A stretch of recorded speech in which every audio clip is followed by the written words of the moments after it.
The sun had no mercy in southern Arizona territory. It beat down on Rowan Hale's shoulders as he rode the fence line of his ranch, checking posts that never seemed to stay straight and ground, that refused to cooperate. 34 years old, and he looked older, lines carved deep around his eyes from squinting into too many sunrises, hands scarred from barbed wire and leather, and the general act of staying alive in a place that killed softer men.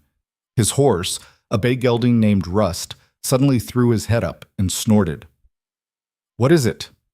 Rowan's hand dropped instinctively to the rifle in his saddle scabbard. Out here, spooked horses meant trouble. Could be a rattler, could be a mountain lion, could be Apaches, though they'd been quiet lately. Could be worse, men with guns and bad intentions. Rust sidestepped, ears swiveling forward toward something in the mesquite scrub about 50 yards ahead. Rowan squinted.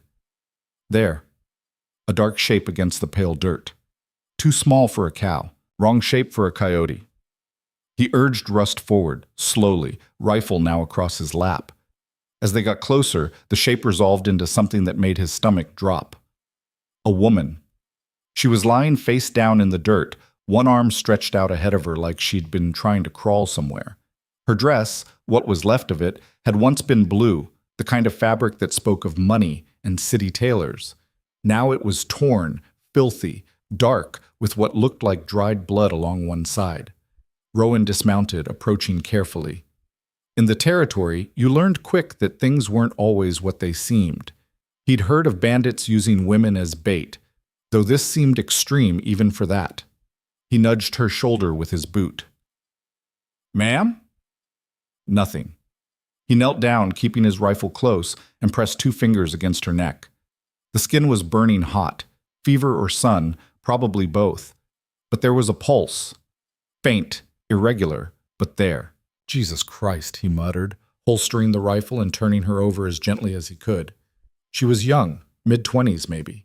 Her face was burned raw from the sun, lips cracked and bleeding, blonde hair matted with dirt and blood. There was a bullet graze along her left side, just above her hip, the wound angry and infected. She'd been out here a while. Her eyes flickered open for just a second, pale blue, unfocused, and her lips moved. No sound came out. Rowan looked around. Empty land in every direction. The nearest neighbor was the Morrison place, 8 miles north, and old Jack Morrison would more likely shoot a stranger than help one. The town of Redemption was 12 miles southeast, but the doc there was a drunk who'd probably do more harm than good. He had 2 choices: leave her here to die or take her back to his ranch. It wasn't really a choice at all, and he hated himself a little for that. "All right, lady," he said, sliding his arms under her. She weighed nothing, all bones and dehydration. "You better not make me regret this." He lifted her onto Rust, then swung up behind her, holding her slumped against his chest.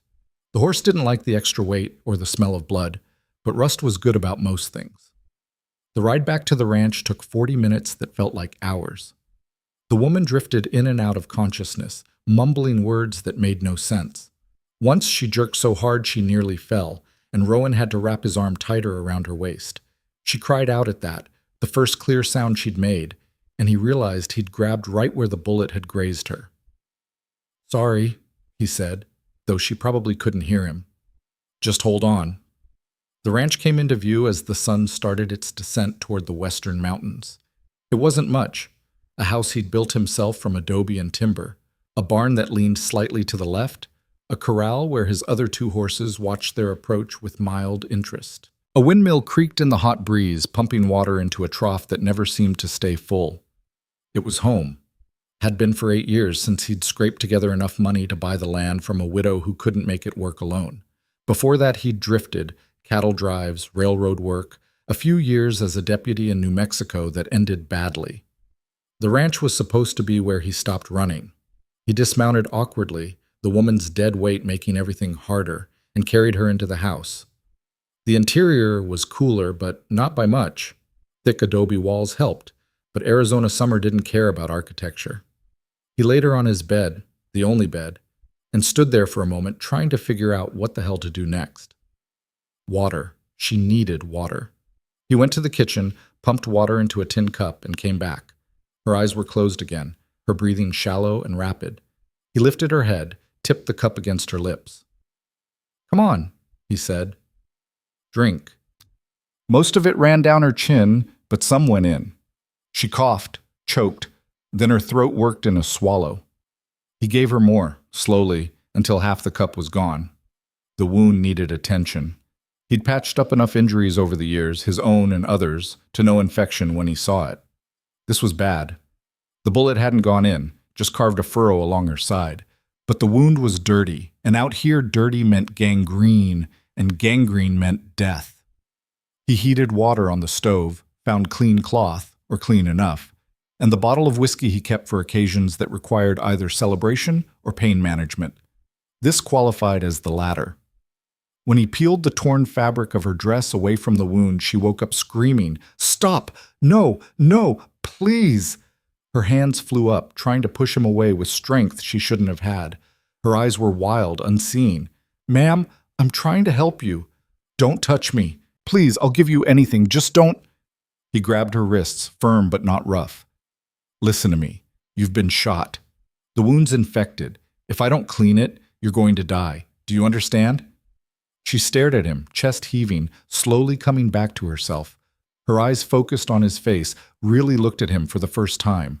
He saw fear there, yes, but also something else. Recognition of reality, maybe. Or just exhaustion too deep to fight anymore. "It's gonna hurt," he said. "I'm sorry about that, but I've got to do it." She swallowed hard, then gave the smallest nod. He released her wrists and reached for the whiskey. "You want a drink first?" Another nod. He helped her sit up enough to take a long pull from the bottle. She coughed, gasped, but kept it down. Her hands were shaking. "What's your name?" he asked, trying to distract her while he soaked the cloth in hot water. "Clara." Her voice was barely a whisper, raw from thirst and screaming. "Clara Whitmore." "I'm Rowan Hale. This is my ranch. You're safe here." She laughed at that, a bitter, broken sound. "Safe." "Sure." He pressed the hot cloth to the wound. She didn't scream this time, but her whole body went rigid. Teeth clenched so hard he thought they might crack. Tears streamed down her face as he worked, cleaning away dirt and dried blood and pus. The wound was worse than he'd thought, deep enough that he could see muscle, edges ragged. "How long have you been out there?" he asked, still trying to give her something to focus on besides the pain. "Days." She was breathing in short, sharp gasps. 3, maybe 4. Lost count. "What happened?" "Stagecoach." She squeezed her eyes shut. "Robbery. They killed the driver, the other passengers. I ran. They shot at me, but I kept running. Then I just walked until I couldn't." Rowan poured whiskey directly into the wound. This time she did scream, arching up off the bed, and he had to hold her down with one hand on her shoulder while he worked. When it was done, cleaned as best he could manage and bandaged with strips of cloth, she was shaking all over, her face gray beneath the sunburn. "Worst part's over," he said, though they both knew that was probably a lie. He helped her drink more water, then more whiskey, until her eyes started to drift closed. Shock and exhaustion were pulling her under, which was probably for the best. "Don't leave me," she mumbled, fighting to stay conscious. "Please. They might come back." Who might come back? But she was already asleep. Rowan stood there for a long moment, looking down at this stranger who'd just crashed into his life like a meteor from a dark sky. Everything about this screamed trouble. A woman alone, attacked, running from men who'd killed others. Those men might be looking for her, might track her here, might bring violence to his doorstep. He should ride to Redemption in the morning, hand her over to the marshal. Let the law deal with it. But the marshal in Redemption was Cyrus Webb, who'd been bought and paid for by half the cattlemen in the territory, and probably a few outlaws besides. If the men who did this had money or connections, Webb would hand Clara right back to them. "Damn it," Rowan said to the empty room. He grabbed a blanket and went to sleep on the floor. The next 3 days blurred together in a haze of fever and fear. Clara woke and slept in cycles that made no sense, time becoming fluid and unreliable. Sometimes she woke to find Rowan sitting beside the bed, trying to get water or broth down her throat. Sometimes she woke screaming from dreams where the stagecoach robbery played out in endless variation, The driver's head snapping back, blood on the windows, the outlaw leader's cold smile as he aimed his gun at her chest. Sometimes she woke and didn't know where she was at all. "You're safe," Rowan kept saying, his voice steady and low. "You're at my ranch. No one's going to hurt you." On the third night, the fever broke. Clara woke to moonlight streaming through the window, her head finally clear for the first time since before the robbery, maybe. She was soaked in sweat, the sheets damp beneath her, but the terrible burning heat was gone. She turned her head and saw Rowan asleep in a chair beside the bed, his head tilted back at an angle that would give him a sore neck. He had his rifle propped against the wall within easy reach, watching over her, protecting her.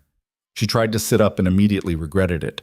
The wound in her side screamed protest, and everything else hurt in that deep, exhausted way that came from being too sick for too long. But she managed it, slowly, breathing through the pain.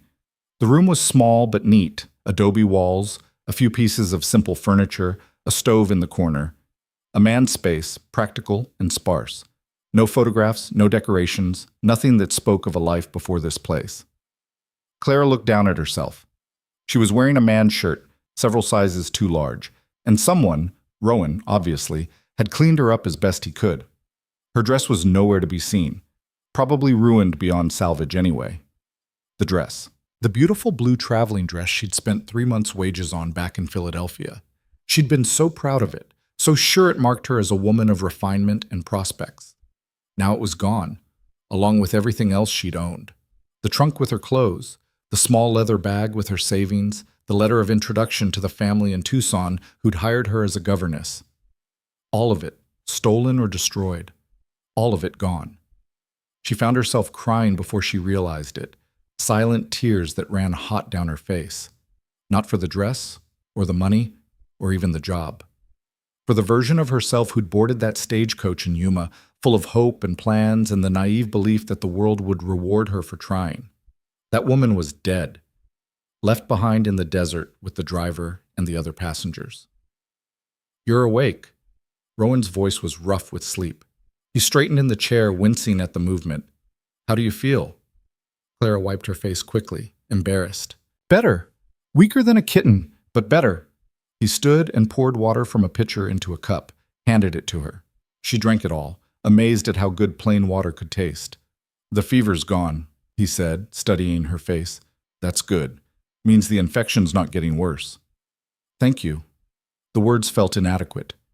"For everything, for finding me, for not leaving me out there." He shrugged, uncomfortable with gratitude. "Couldn't just leave you. Most men would have." "Maybe." He sat back down, creating distance again. "You feel up to talking?" Clara nodded. "You said there was a stagecoach robbery. Where?" "About 30 miles west of Yuma, I think. There was a way station. We'd stopped to change horses. These men came out of nowhere, 5 of them." She closed her eyes, seeing it again. "They didn't even ask for money first, just started shooting. The driver tried to reach for his shotgun and one of them killed him, shot him right in the chest. Then they dragged us all out of the coach. There were 4 of us passengers. Me, an older couple, and a salesman." "What happened to the others?" "They shot the salesman when he tried to run. The old man tried to fight, and they beat him to death with a rifle butt while his wife screamed." Clara's voice had gone flat, emotionless. It was the only way to get through it. "Then their leader, he looked at me and the old woman and said we were more trouble than we were worth. He told one of the others to take us out into the desert and finish it." Rowan's jaw tightened. "But you got away." "The man they sent with us was young, nervous. He walked us maybe half a mile out, and then he just stood there, pointing his gun at us. The old woman was praying, begging. I saw his hand shaking, so I ran. He shot you." "He shot at me. Missed the first 2 times. The third one caught my side, but I kept running. I heard the old woman scream and then another gunshot, and then nothing. I just kept running until I couldn't run anymore. Then I walked. Then I crawled." Silence filled the room. Outside, a coyote howled somewhere in the darkness. "Do you know who they were?" Rowan asked finally. Clara shook her head. "They didn't give names, but their leader, he had a scar across his face here." She traced a line from her left temple down to her jaw. "And he wore a silver ring on every finger, I remember thinking it was strange, all that silver catching the light while he talked about killing us. Rowan went very still. Silver rings. You know him. Maybe. He stood abruptly, walked to the window, stared out at the moonlit desert. There's a gang that operates through this territory. They call their leader Silver Jack because of those rings. Real name's Jack Kimball. He's wanted in 3 territories for robbery and murder. He's the one, Clara said with certainty. Then you're in more danger than I thought. Rowan turned to face her. Silver Jack doesn't leave witnesses. If he finds out you survived, he'll come for me. Yeah. Clara looked down at her hands, pale and thin in the moonlight. She should be terrified. She should be begging Rowan to take her to town, to the marshal, to anyone who could protect her. But she'd used up all her fear in the desert. What was left was something colder, harder. Good, she said quietly. Rowan raised an eyebrow. Good? I want him to come. She met his eyes. I want him to find me. Because when he does, I'm going to kill him. For a long moment, Rowan just stared at her. Then unexpectedly, he smiled, a small grim expression that didn't reach his eyes. You should rest, he said. We'll talk more in the morning. But as he turned to go back to his chair, Clara spoke again. Why are you doing this? Really? You don't know me. I could be anyone. I could be more trouble than I'm worth. Rowan paused, his back to her. When he answered, his voice was quiet. 8 years ago, I was running from something. Someone gave me a chance I didn't deserve. Let me disappear. Start over. I never got to thank them. He looked back at her. Maybe this is me paying that debt. He settled back into the chair, picked up his rifle, and closed his eyes. Clara lay back down, her mind racing despite her exhausted body. She thought about the stagecoach, about the screaming, about the young outlaw's shaking hand as he pointed his gun at her. She thought about Silver Jack's cold smile. And she thought about the fact that she was alive when she should be dead, in the home of a stranger who had every reason to turn her away, but hadn't. Outside, the coyote howled again, closer this time. Clara closed her eyes and, for the first time in days, slept without nightmares. A week passed. Clara grew stronger each day, her body remembering how to function without fever and infection clouding everything. The wound in her side was healing, though it would leave a scar, a permanent reminder carved into her flesh. She spent the first few days mostly in bed, but by the 5th day she was up and moving around the small house, trying to be useful despite Rowan's protests. You should rest, he said, coming in from morning chores to find her sweeping the floor. I've been resting for a week. I'm going to lose my mind if I just lie there anymore. He didn't argue, just shook his head and went to make coffee.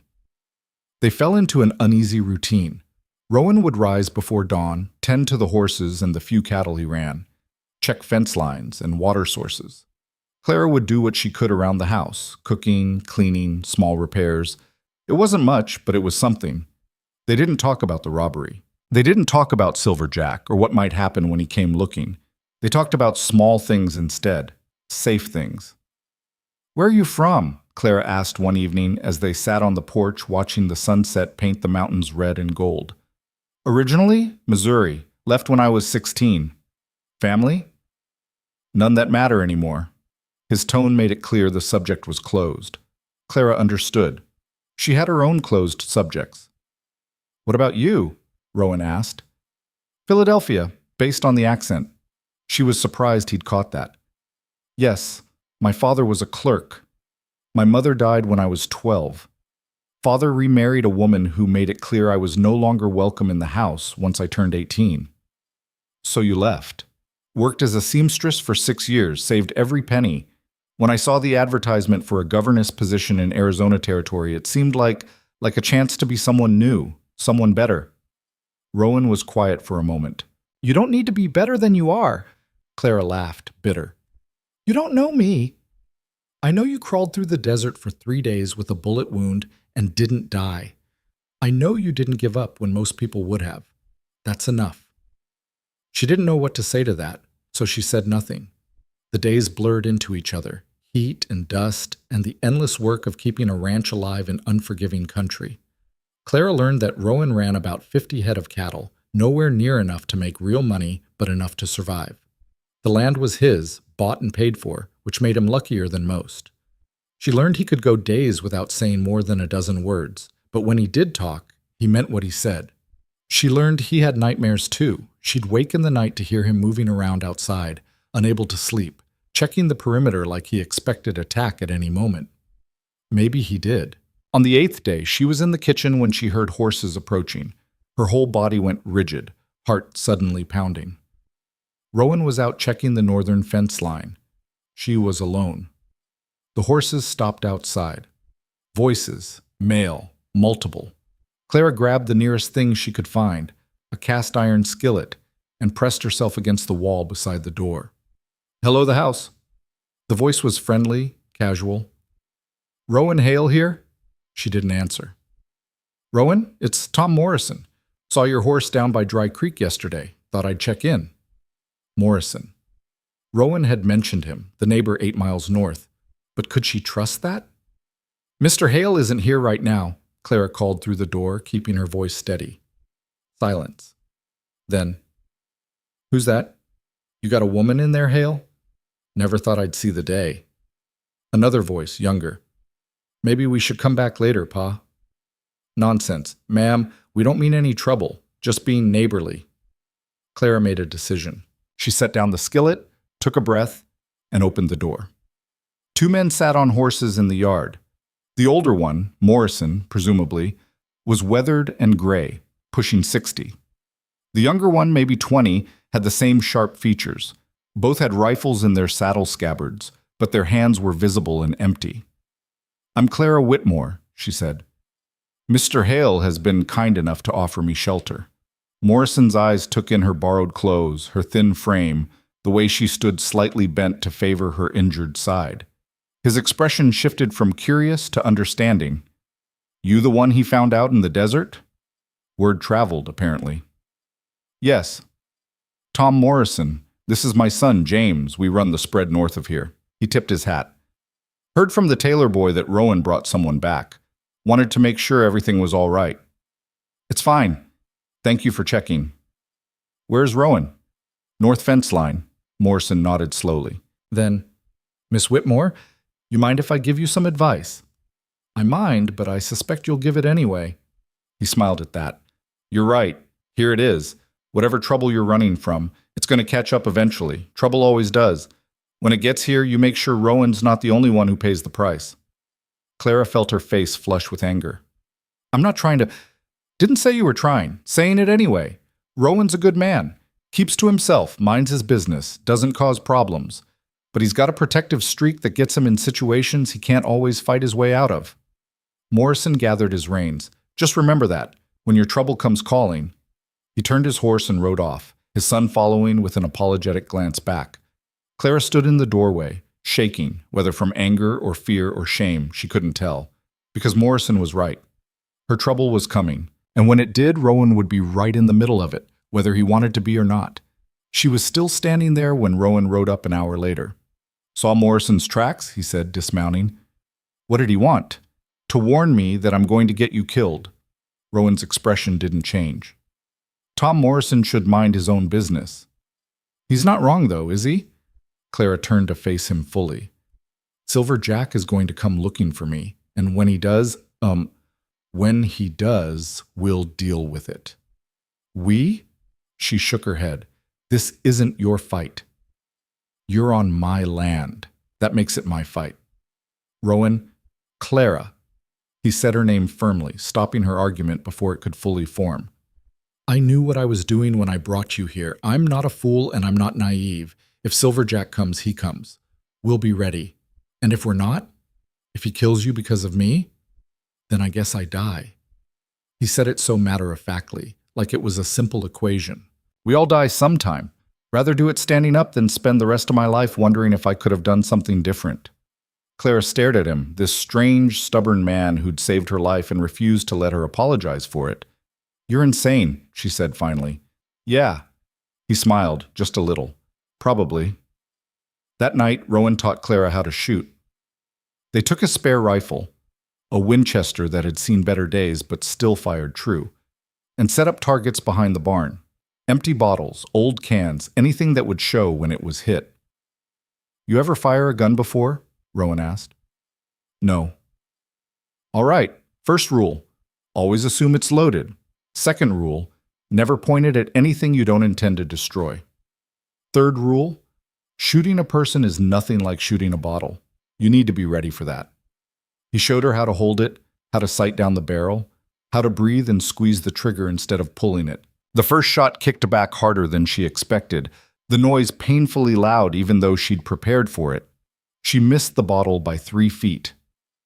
Again, Rowan said. She missed 5 more times before finally clipping the edge of a can, sending it spinning. Better, Rowan said. Keep going. They practiced until dark, until her shoulder ached from the rifle's kick and her ears rang from the shots. She hit more targets than she missed by the end, though she knew hitting a stationary bottle in good light was vastly different from hitting a man in the chaos of a fight. As they walked back to the house, Rowan spoke quietly. If it comes to shooting, aim for the chest, biggest target. Don't try to be fancy, don't hesitate, don't think about it, just shoot. Clara nodded, the weight of the rifle heavy in her hands. Can I ask you something? She said. Sure. Have you ever killed anyone? Rowan was quiet for a long time. Then, yes. How many? Enough to know it doesn't get easier. They didn't talk the rest of the way back. 2 more weeks passed. Clara grew stronger, tougher. The wound in her side became a scar, pink and puckered. She practiced with the rifle every day, her aim improving until she could hit a target at 50 yards more often than not. She learned the rhythms of the ranch, the endless cycle of work required to keep it running, learned which cattle were prone to wandering, which water sources were reliable, how to read the sky for weather that might not come for days. She learned Rowan, too, in the way you learn someone when you share close quarters with them. His silences weren't hostile, just habitual. His rare smiles were genuine. He had principles he wouldn't bend: help those who needed it, keep your word, don't start fights, but finish them if they come to you. She learned he'd been a lawman once, in New Mexico. Something had happened, he wouldn't say what, that made him turn in his badge and disappear into the Arizona desert. She learned that despite his gruff exterior, he was kind, patient. He never made her feel like a burden, never suggested she should leave, even though keeping her was dangerous. And she learned, slowly and against all logic, that she was happy here. Not safe. She'd never be truly safe again, not with Silver Jack somewhere out there, but happy in a way she'd never been in Philadelphia. There was a simplicity to this life, a directness. You worked hard, the work mattered, and at the end of the day you could see what you'd accomplished. It was more honest than anything she'd known before. One evening, as they sat on the porch watching another spectacular sunset, Clara spoke the thought that had been growing in her mind for days. I don't want to leave. Rowan glanced at her. Wasn't asking you to. I know, but I should. The family in Tucson, they're probably still expecting me. I could write to them, explain what happened, see if the position is still available. You could. Or I could stay here. She looked at him directly. If you'd let me. Rowan was quiet, his face unreadable in the fading light. There's nothing for me back east, Clara continued. No family, no prospects, nothing but the life I was trying to escape. And the governess position. I'd be teaching someone else's children, living in someone else's house, always one misstep away from being thrown out. That's not a life, that's just existing. And here, Rowan's voice was careful, giving nothing away. Here I could be useful, help run the ranch, pull my weight. She took a breath. Here I could build something real. It's hard work, dangerous, lonely sometimes. I know. And Silver Jack will come or he won't. If he does, we'll deal with it together. If he doesn't, I'm not going to spend the rest of my life running from a ghost. Rowan studied her for a long moment, his dark eyes searching her face for something, doubt maybe, or fear, or the naive optimism of someone who didn't understand what they were signing up for. Whatever he saw, it seemed to satisfy him. Then stay, he said simply. Clara felt something loosen in her chest, a tension she hadn't realized she'd been carrying. Really? Really. Could use the help anyway. Ranch doesn't run itself. She laughed, sudden and bright in the gathering darkness. So I'm hired labor then? Partner. The word was quiet but firm. If you're staying, we're partners. Equal shares in the work, equal shares in whatever we build. Clara extended her hand. Deal. They shook on it, and the simple gesture felt more binding than any contract she'd ever signed. That night, Clara lay in bed. Rowan had finally agreed to take the bed back while she took a cot he'd built and stared at the ceiling, thinking about the strange path that had led her here. 6 weeks ago, she'd been Clara Whitmore, seamstress and failed governess, with nothing but broken dreams and stolen money. Now she was Clara Whitmore, rancher, partner, survivor. She smiled in the darkness and, for the first time in her life, felt like she was exactly where she was supposed to be. 3 days later, Silverjack found her. Clara was alone at the ranch. Rowan had ridden into Redemption for supplies, a trip that would take most of the day. She was in the garden behind the house, trying to coax vegetables from soil that seemed designed to grow only rocks and disappointment, when the dogs started barking. The ranch didn't have dogs. She stood slowly, instinct screaming danger before her mind caught up. There, riding up the main trail, 5 men on horses. Even from a distance, she could see the sunlight catching on silver rings. Clara ran. Not away. There was nowhere to run to, and she'd done enough running. She ran to the house, to the Winchester propped beside the door, to the ammunition box Rowan kept on the shelf. Her hands shook as she loaded the rifle, but the movements were automatic now after weeks of practice. Load, chamber, breathe. The riders were closer now, close enough that she could see their faces. Silverjack in the lead, his scar pale against sun-darkened skin. The same 4 men who'd been with him at the robbery, plus 1 new face. A lean man with dead eyes, who carried his rifle like he knew how to use it. They stopped in the yard, casual as visiting neighbors. "Well now," Silverjack called out, his voice carrying easily across the distance. "Looks like the little bird survived after all. That's disappointing. I paid good money for you to be dead, Miss Whitmore." Clara didn't answer. She stood in the doorway, rifle raised, trying to remember everything Rowan had taught her. Breathe, sight, squeeze, don't pull. "Now, I know what you're thinking," Silverjack continued, dismounting. The others stayed on their horses, hands near their weapons. "You're thinking you've got that rifle, and you're feeling real brave. But here's the thing, you shoot me, my boys there will kill you before my body hits the ground. And then they'll kill whoever owns this ranch. And then they'll burn it to the ground just for good measure." "Then I guess I better not miss," Clara said, surprised by how steady her voice was. Silverjack laughed. "You got spirit, I'll give you that. Shame about the circumstances." He took a step forward. "Here's what's going to happen. You're going to put down that rifle and come with us. We'll make it quick, quicker than you deserve for causing me this much trouble. And then we'll be on our way. No one else needs to die." "You're lying." "Maybe. Probably." Another step. "But it's the best offer you're going to get." Clara's finger tightened on the trigger. At this distance, maybe 30 yards, she could hit him. Probably. Maybe. And then his men would kill her, and when Rowan came home, he'd find her body and a burned ranch, and maybe they'd kill him too. Morrison's words echoed in her head. "When your trouble comes calling, make sure Rowan's not the only one who pays the price." "Time's up, little bird," Silverjack said. "Make your choice." Clara made it. She lowered the rifle. "Smart girl," Silverjack said, smiling. "Now, come on down here."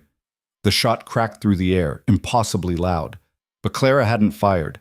Silverjack jerked, looked down at the red bloom spreading across his shoulder. His men spun in their saddles, weapons coming up, looking for the threat. There, on the ridge behind the barn, maybe 80 yards out, a figure on horseback. Rowan. "Next one goes between your eyes, Jack," he called down. "Get off my land." For a long moment, nobody moved. Then Silverjack started laughing, a genuine, delighted sound. "Rowan Hale, son of a bitch, should have known." He pressed his hand to his bleeding shoulder. "Heard you retired from the law." "I did." "Then this ain't your fight." "It is now." Silverjack's smile faded. "You know who I am. You know what I'll do if you push this." "Yeah." Rowan's rifle didn't waver. "I know, don't care. You got 3 seconds to ride out. Otherwise, we find out if your boys can shoot straight before I put 3 more rounds in you." The dead-eyed man with the rifle spoke up. "Jack, I can take him." "Probably," Rowan agreed. "Question is, can you take me before I take him? Because I guarantee first shot goes to Jack. You willing to bet your boss's life on your speed?" Silence stretched out, tight and dangerous. Then Silver Jack laughed again and swung back onto his horse, movement awkward with his injured shoulder. "All right, Hale. You win this round, but this ain't over, not by a long shot. That girl's a witness to murder. I can't let her walk around talking." "Then I guess you'll have to come back and try again." "Oh, I will. And next time I'll bring more men. Enough that your fancy shooting won't matter." He gathered his reins. "You just killed yourself, Hale, and her. Hope she was worth it." They rode out, kicking up dust, Silver Jack's blood leaving a trail in the dirt. Rowan waited until they were out of sight before riding down to the house. Clara stood frozen in the doorway, still holding the rifle, her whole body shaking now that the moment had passed. "You all right?" Rowan asked, dismounting. Clara tried to answer and found she couldn't. All the fear she'd been holding back crashed over her at once. She dropped the rifle and sat down hard on the porch steps, fighting to breathe. Rowan sat beside her, not touching, just present. "I was going to go with him," Clara managed finally. "I was going to let him take me. To protect you." "I know. But you came back." "Saw their tracks on the trail into town. Recognized Silver Jack's horse. He's got a distinctive brand. Turned around and came back fast as I could." He was quiet for a moment. "You did good. Kept him talking. Didn't panic. Gave me time to get in position. I almost got you killed. Not the first time. Probably won't be the last." Clara looked at him. This man who'd saved her life twice now, who just made himself a target for the most dangerous gang in the territory, who sat beside her like it was nothing. "He's going to come back," she said. "Yeah. With more men. Probably. We can't fight them all." Rowan was quiet, watching the mountains turn purple in the failing light. "No," he agreed. "We can't." "So what do we do?" He stood, offered her his hand, pulled her to her feet. "We get ready," he said, "and when they come, we make them regret it." They went inside together, leaving the rifle by the door and the blood drying in the yard, and began planning for the war they knew was coming. Because Silver Jack had made one critical mistake. He'd given them time. And time, Clara was learning, was the most valuable thing you could have when the devil was coming for your soul. The wound in Rowan's shoulder bled more than he'd let on.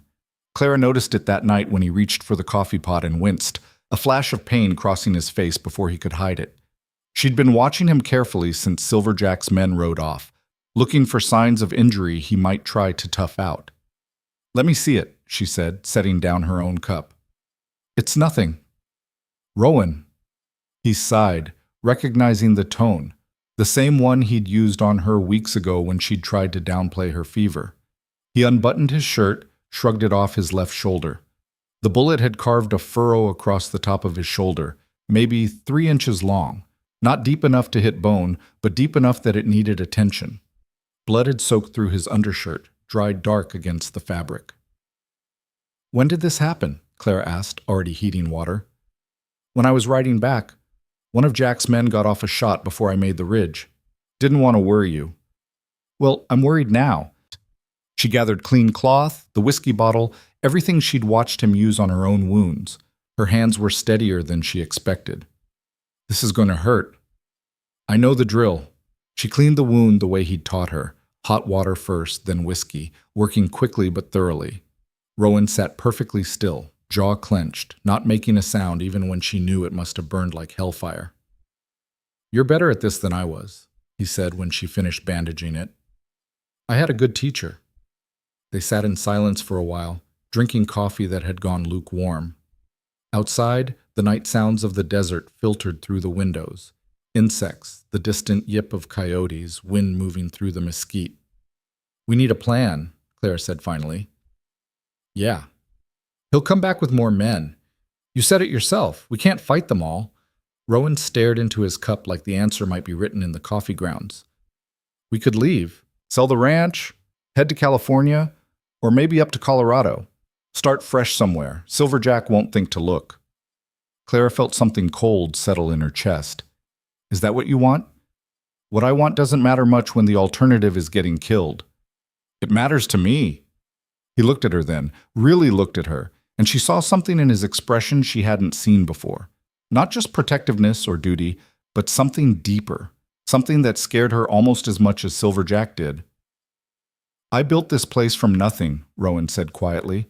Every fence post, every wall, every damn rock in that corral. It's the first thing I ever owned that mattered. The first place I ever stopped running. He set down his cup. But it's just land and wood. It's not worth dying for. What is worth dying for?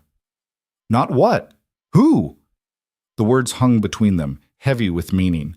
Claire's breath caught. She wanted to say something, anything, but the moment felt too fragile. Like speaking would shatter whatever was building in the air between them. Rowan cleared his throat, looked away. We should get some rest. Think clearer in the morning. But neither of them moved. I'm not running, Claire said finally. Not again. I ran from Philadelphia. I ran from the stagecoach. I ran through the desert. I'm tired of running. If Silverjack wants me dead, he can come and try. But I'm not giving up this place without a fight.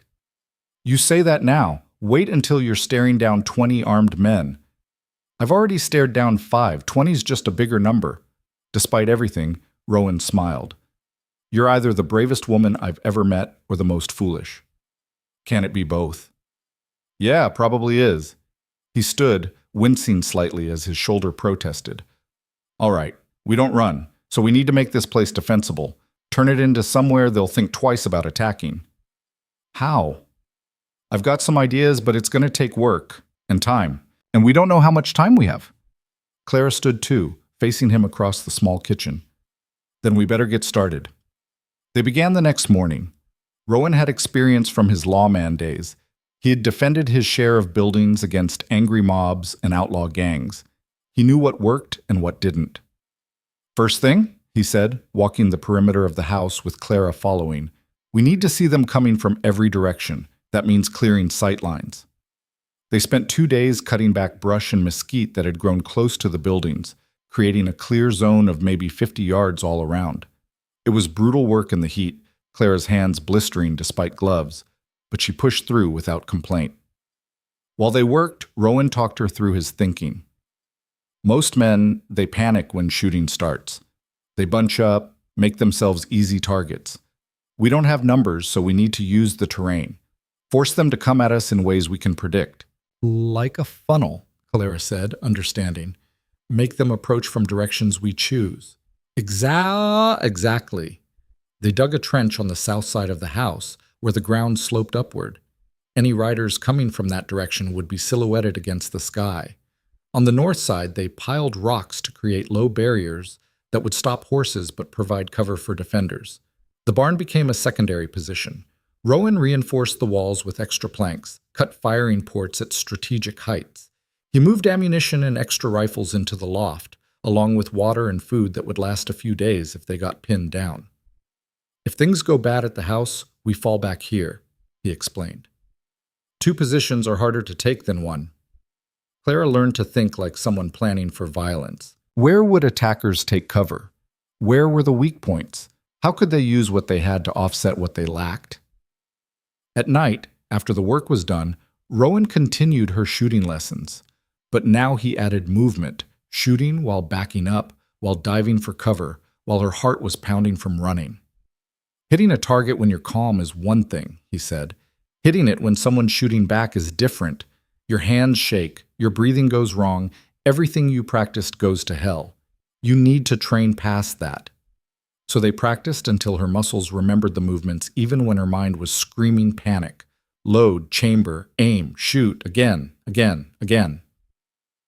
One evening, Tom Morrison rode up while they were working on the trenches. He sat on his horse for a long minute, taking in the changes, the cleared brush, the barriers, the firing ports cut into the barn walls. Getting ready for something? He asked, though his tone said he already knew the answer. Rowan straightened, wiping sweat from his face. Trouble's coming. Figured we should be prepared. This about the woman? Her name's Clara, Clara said sharply, not looking up from the shovel. Morrison ignored her, kept his eyes on Rowan. Silverjack's gang heard they paid you a visit a few days back. Word traveled fast in the territory, apparently. Rowan didn't confirm or deny it. You know what you're doing? Morrison asked. Taking on Jack Kimball's gang for a woman you barely know? I know her well enough. Well enough to die for her? Rowan's expression went cold. You here to help or just to run your mouth? Morrison studied him for a long moment. Then, surprisingly, he dismounted. James, he called to his son, who'd been sitting quietly on his own horse. Ride back home, bring the wagon, and get the extra lumber from the barn. Pa? You heard me. Go on. The boy rode off. Morrison turned to Rowan and Clara. You're going to need more than trenches. You need a way to see them coming from further out. Watchtower, maybe. And those firing ports you cut. They're too narrow. Good for keeping bullets out, harder to shoot through when you're in a hurry. Rowan stared at him. Why are you helping? Because you're my neighbor, because I don't like bullies, and because… He paused, seemed to wrestle with something. Because 20 years ago, I was the one in trouble, had a dispute with a cattleman who had the law in his pocket, would have lost everything if folks hadn't stood with me. Figure it's time to pay that forward. Clara felt her throat tighten. Thank you. Morrison waved it off, embarrassed. Save your thanks for after we survive. Now show me what you've got planned so I can tell you everything you're doing wrong. With Morrison's help, the work progressed faster. He brought supplies, tools, extra hands when his son came back with the wagon. Together, they built a watchtower behind the house. Nothing fancy, just a platform 10 feet up that gave a view of the approaches from 3 sides. Morrison also brought news from town. Silver Jack was in redemption 2 days ago, he said while they worked. Bought supplies, hired some men, at least a dozen, maybe more, paying good money for guns willing to ride. Clara's hands faltered on the nail she was hammering. When? Can't say for certain, but he's building an army, my guess.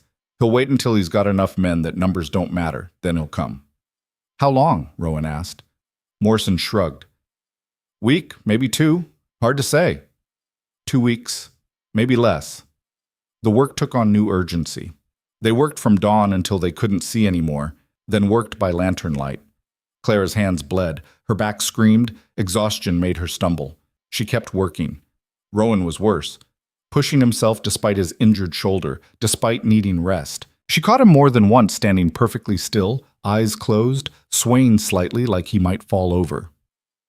You need to sleep, she told him one night, when she found him in the barn at midnight, still working. Sleep when it's done. Rowan, Clara. He turned to face her, and in the lantern light she could see how worn he looked. I can't lose this place. I can't lose… He stopped himself. I just can't. So I work, and when the work's done, then I'll rest. She understood. The ranch wasn't just land to him. It was proof he could be something other than whatever he'd been before. Losing it would mean losing himself. You won't lose it, she said with a certainty she didn't entirely feel. We won't let them take it. Something passed between them in the darkness of the barn, surrounded by the smell of hay and leather and the quiet sounds of horses shifting in their stalls. Clara felt pulled toward him like gravity, like something inevitable. Rowan seemed to feel it too. He took a step forward, hesitated. We should… he started. Yeah, Clara agreed, though neither of them moved. The moment stretched, taut and electric.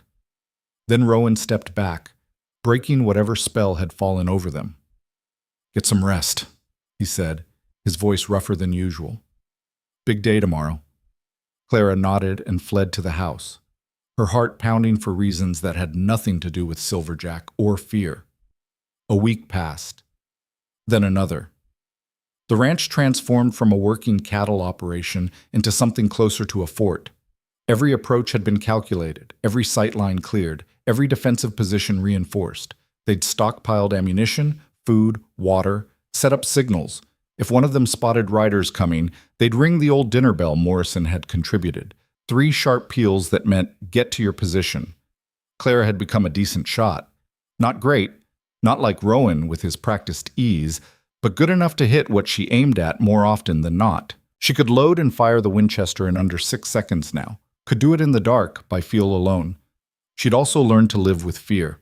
Not overcome it, fear was a constant companion now, a low hum underneath everything, but to function despite it, to work and plan and prepare even while knowing that all of it might not be enough. Morrison came by regularly, bringing news and supplies. Silverjack was still in redemption, still gathering men. The marshal, Cyrus Webb, was looking the other way.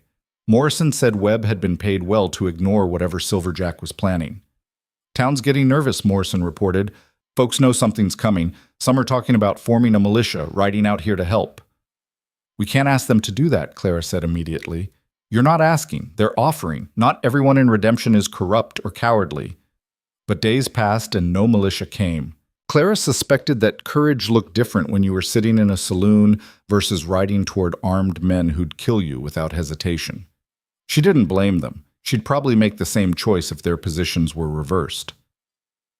On the 13th day after Silverjack's visit, Clara was in the watchtower during her shift when she spotted dust on the southern horizon. Riders. Multiple. Her heart seized.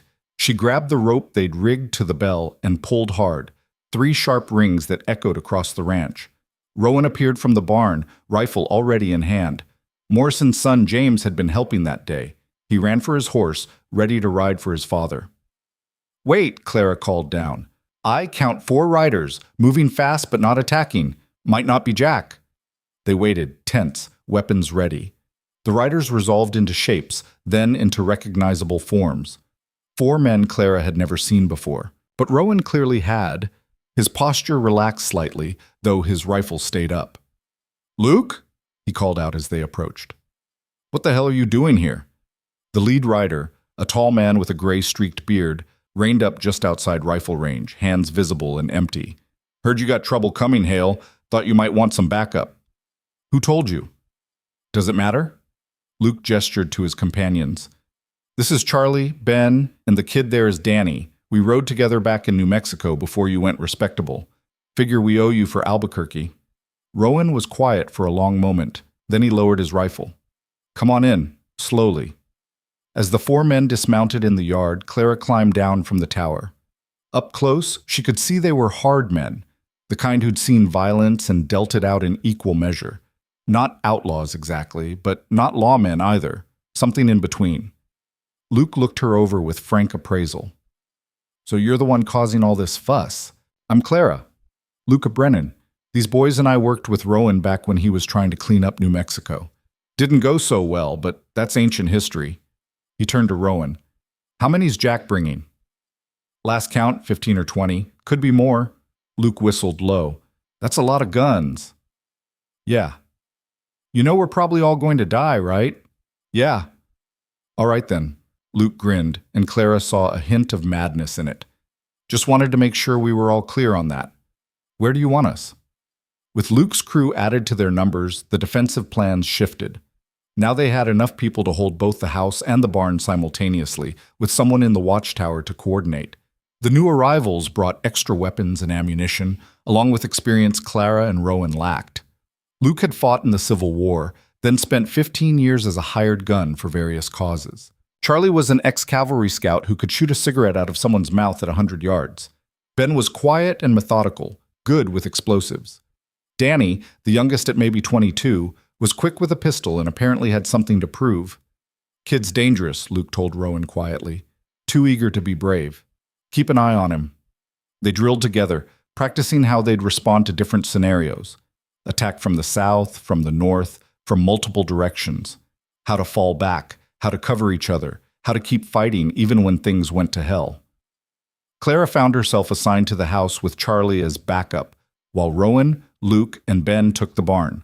Danny got the watchtower with strict instructions not to be a hero. "Your job is to watch and report," Rowan told him. "Not to start shooting until shooting starts. Understand?" "Yes, sir." The "sir" made Rowan flinch. He still wasn't comfortable being anyone's leader. That night, they all gathered in the house for dinner, a cramped affair with 7 people in a space meant for 2. Clara cooked beef and beans, nothing fancy, but the men ate like it was a feast. "So how'd you 2 meet?" Charlie asked around a mouthful of food.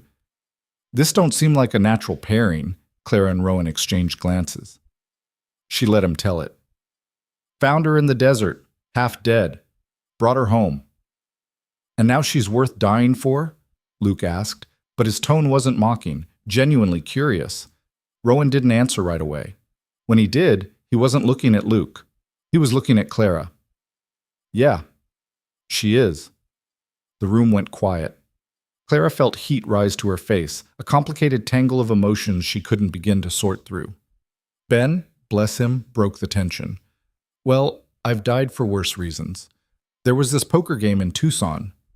The conversation shifted to stories, old campaigns, shared memories of violence and survival. Clara listened, learning about the man Rowan had been before he became a rancher. Harder, apparently. More willing to solve problems with a gun. A lawman who'd bent rules and broken others when he thought the cause was right. You were good at it, Luke said. Too good, maybe. That's why Albuquerque went sideways. You scared the wrong people. What happened in Albuquerque? Clara asked. The men exchanged looks. Rowan stood abruptly. Nothing worth talking about. I'm going to check the perimeter. He left. The others watched him go with expressions Clara couldn't quite read. What happened? She asked again. Luke sighed. Rowan was a deputy marshal in New Mexico. Got it in his head to go after the Cortez family, big ranchers who basically owned the territory. They were crooked as hell, but they had money and connections. Rowan didn't care. Built a case, got warrants, was ready to bring them down. And the night before the arrests, someone burned down the jail with 6 prisoners inside. Made it look like Rowan did it to cover up evidence. He was going to hang for it until we broke him out and helped him disappear. Clara's blood ran cold. Did he do it? No, Charlie said firmly. We were with him that night, but truth didn't matter. The Cortez family controlled the courts. So he ran. Ended up here. She found Rowan by the corral, staring out at the dark desert. They told me, she said quietly. Figured they would. Why didn't you tell me yourself? Because it doesn't matter. That person, the one who thought he could fix a broken system just by trying hard enough, he's dead. I learned my lesson. You can't fight corruption when corruption owns everything. Clara leaned against the fence beside him. But you're fighting now, against Silver Jack. That's different. Is it? Rowan was quiet for a long time. Jack made it personal. Came to my land, threatened someone under my protection. That's not about justice or law or making things right. That's just survival, basic territory. You're a better man than you think you are, Clara said. You don't know that. I do. She turned to face him fully. A bad man would have left me in the desert. A bad man wouldn't have spent 2 weeks fortifying this place to protect someone he barely knows. A bad man wouldn't have friends willing to die for him. They're not dying for me. They're dying because they're fools who don't know when to quit. Sounds like someone else I know. Despite himself, Rowan smiled. It was brief, barely there, but Clara saw it.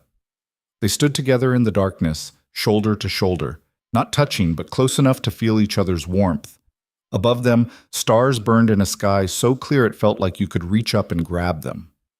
When this is over, Rowan said softly, if we survive, there's something I want to tell you. Clara's heart kicked against her ribs.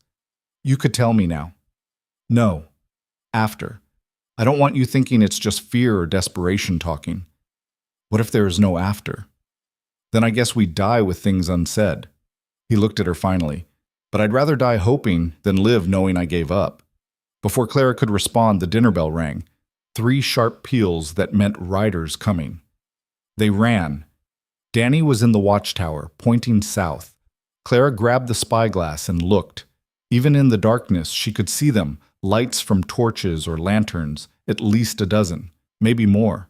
Moving slowly, deliberately, like men who knew they had numbers and weren't worried about being seen. How long? Rowan shouted up. 20 minutes.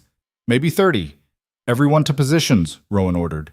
His voice had changed, no longer the quiet rancher, but something harder, sharper, the lawman he used to be. This is it. The men scattered to their assigned spots. Clara ran to the house with Charlie following, their boots loud on the wooden porch. Inside, she checked her rifle, loaded, ready, and took her position by the window facing south. Her hands were shaking. Charlie noticed. First real fight? Yes. It's okay to be scared. Means you're smart. He settled by the other window. Just remember your training. Breathe, aim, shoot. Everything else is just noise. Clara nodded, not trusting her voice. Through the window, she watched the lights get closer, separating now into individual riders, torches held high. 15 that she could count, probably more hanging back in the darkness. They stopped just outside rifle range. A voice carried across the distance. Silverjack, unmistakable. Rowan Hale, time to settle accounts. Rowan's reply came from the barn. You're on private property, Jack. Turn around and ride out while you still can. Laughter, multiple voices. See, that's funny, Silverjack called back. Because I don't think you're in a position to make demands. I count 6, maybe 7 guns on your side. I brought 20. Math's not in your favor. Then you're terrible at math, because we've got enough ammunition to kill every one of you twice. Big talk from a man hiding in a barn. A pause. Tell you what, this doesn't have to be a bloodbath. Send out the woman. We ride away. Everyone lives. Simple. Clara felt Charlie glance at her. She shook her head firmly. Not happening, Rowan shouted back. You sure? Because I can burn this place to the ground with all of you in it. Rather not. Waste of good buildings, but I will if you force my hand. So burn it, but you'll die trying. Another pause. Then, your funeral, Hale, boys, light 'em up! The shooting started. Muzzle flashes erupted from the darkness, bullets slamming into the house with sounds like angry hornets. Clara ducked instinctively, her heart trying to climb out of her throat. Wait for it, Charlie said calmly, not returning fire yet. Let them waste ammunition. The initial volley lasted maybe 10 seconds. Wild, undisciplined shooting meant to scare more than kill. When it died down, Charlie rose smoothly and fired 3 measured shots into the darkness. Clara heard a scream. One down, Charlie said, reloading. Your turn. Clara forced herself to look through the window to find a target. There, a man on horseback silhouetted against his own torch. She aimed, breathed, squeezed. The man jerked, dropped the torch, slumped sideways in his saddle. Good shot, Charlie said. Keep going. The battle dissolved into chaos. Gunfire erupted from multiple directions. The barn, the house, the watchtower. Silverjack's men tried to rush the house but ran into the trenches and barriers, their horses balking. 3 men went down in the first minute, their bodies sprawling in the dirt. But there were so many of them. A group broke off and circled toward the barn's blind side. Clara saw them moving in the darkness and shouted a warning, but her voice was lost in the gunfire. She watched helplessly as they reached the barn wall, started prying at boards. Explosion. Massive, deafening. The entire side of the barn erupted in flame and smoke. Bodies flew backward, men screaming. Ben's explosives, carefully placed during preparation. The attackers scattered, confused. Their easy assault suddenly turned deadly. They're regrouping, Charlie observed, peering through the smoke. Getting smart. Sure enough, the remaining riders, maybe a dozen now, pulled back to a safer distance. Clara could see them clustered together, arguing, pointing, planning. In the brief lull, Danny's voice carried from the tower. We got 4 wounded, maybe dead. Barn's on fire on the south side. Can you put it out? Rowan shouted back.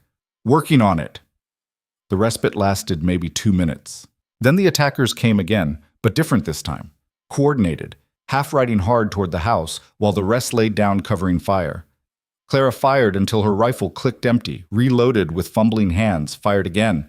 Beside her, Charlie worked methodically. Aim, shoot, reload, repeat. Professional and cold. A bullet shattered the window beside Clara's head, glass spraying. She felt something hot slice across her cheek, but kept shooting. They're getting close, she shouted. Fall back to the second position, Charlie ordered. They abandoned the front room, retreating to the kitchen where they had better angles and thicker walls. Through the window, Clara saw 3 men reach the porch.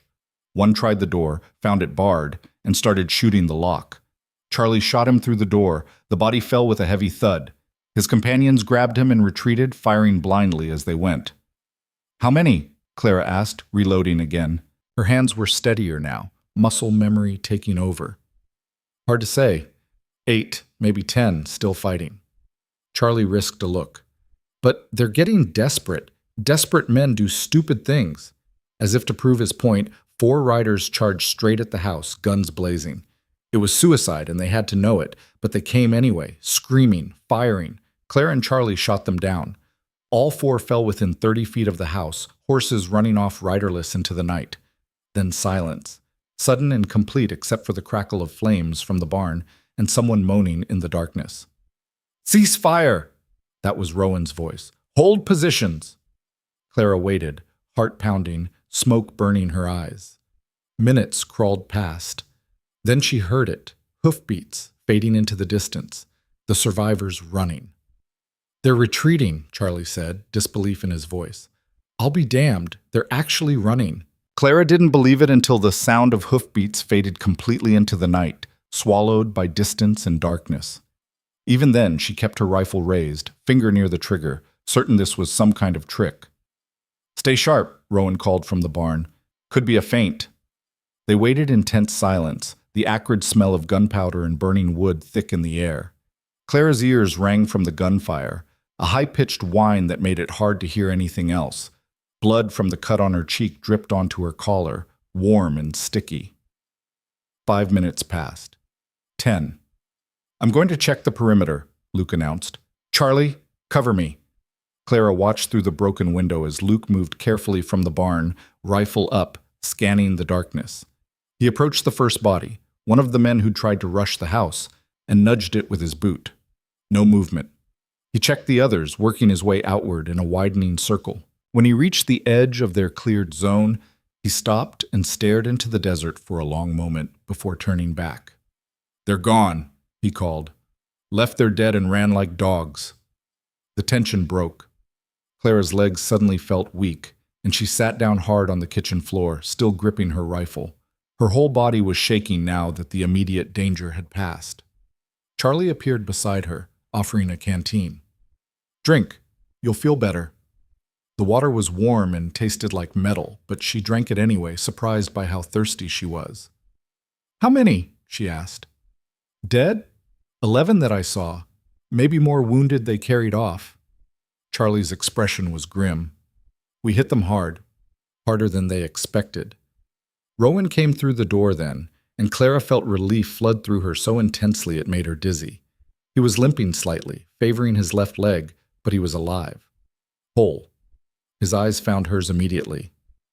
"You hurt?" "Just a cut." "You?" "Took a bullet in the thigh. Went clean through, I think."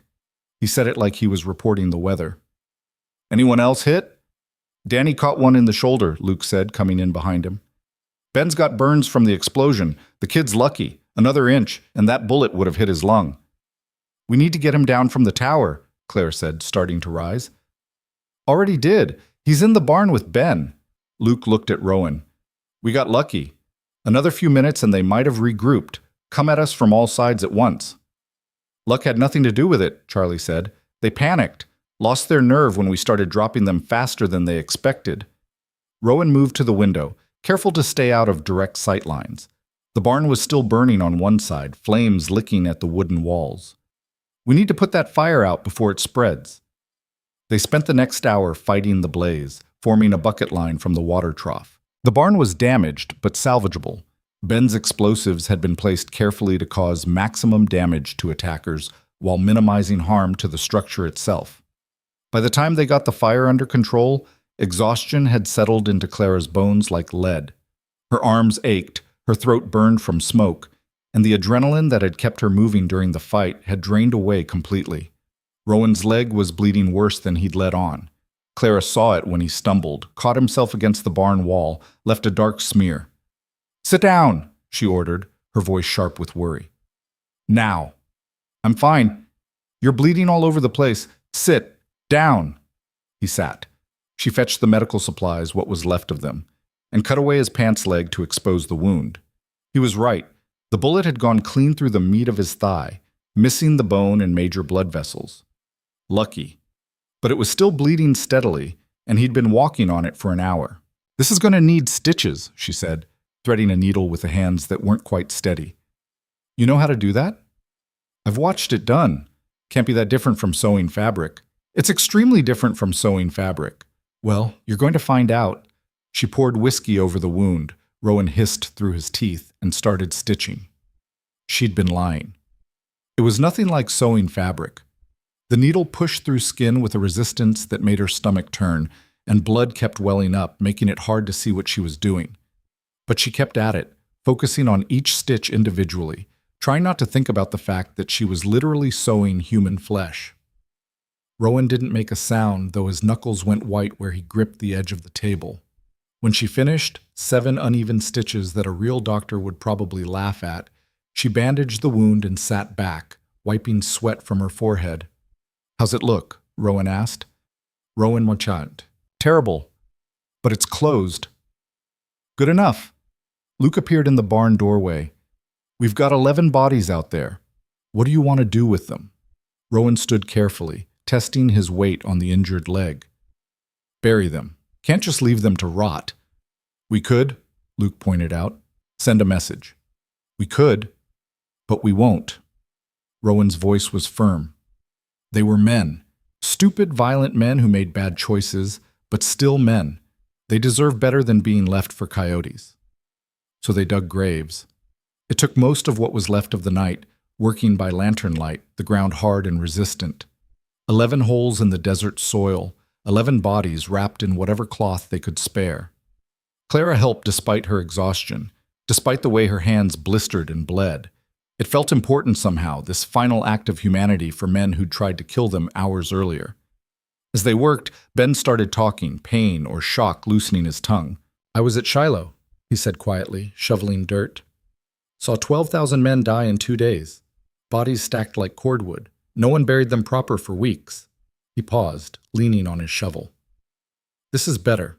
This is right." No one argued with him. By the time the sun started lightening the eastern sky, all 11 men were in the ground. No markers, no words spoken over them. Just dirt and stone and the endless Arizona sky. Claire stood there after the others had gone, looking at the fresh graves. She tried to feel something, guilt maybe, or remorse, but all she felt was tired and grateful to be alive. "You coming?" Rowan asked from the barn. She nodded and followed him inside. Danny was awake, his shoulder bandaged, his face pale but alert. "We win?" he asked. "We survived," Rowan corrected. "That's not quite the same thing." "Close enough." Danny tried to smile and winced. "How bad is it out there?" "Barn's damaged but standing. House took some bullets, but nothing structural. We lost some livestock. A couple of horses ran off in the fighting." Rowan sat down heavily on a hay bale. "Could have been worse." "Could have been dead," Luke added. He'd found a bottle somewhere and was passing it around. When it reached Clara, she took a long pull. The whiskey burned going down, but it dulled the edges of everything. "Think they'll come back?" Charlie asked. "Maybe. Depends on Silver Jack." Rowan accepted the bottle, drank. He lost half his men in one night. That's going to make recruiting harder. Men don't like joining a gang that can't protect them. "Or it makes them desperate," Luke countered. "Desperate men do desperate things." They sat in silence for a while, passing the bottle, watching the sun climb higher. Clara felt disconnected from her own body, like she was watching everything from somewhere far away. "I killed 2 men tonight," she said suddenly. The words just came out, unprompted. "Maybe 3. I'm not sure if the second one died or just went down." No one said anything for a moment. Then Charlie. "First time's always strange. You keep expecting to feel different after, but you don't. You're just the same person who's done a thing you can't undo." "Does it get easier?" "No. You just get better at not thinking about it." Clara wasn't sure if that was comforting or horrifying. The next few days existed in a strange limbo. They reinforced what had been damaged, cleaned up evidence of the battle, waited for the other shoe to drop. Tom Morrison came by the day after the fight, bringing his son and 3 other men from neighboring ranches. They'd heard the gunfire, seen the smoke, and come prepared to help. "Looks like you managed without us," Morrison said, surveying the damage. "Barely," Rowan admitted. Morrison's eyes took in the fresh graves, the bullet holes, the burned section of barn. "How many'd you lose?"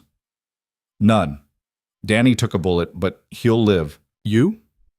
"We weren't here." No, you weren't. Rowan's tone made it clear what he thought about that. Morrison had the grace to look ashamed.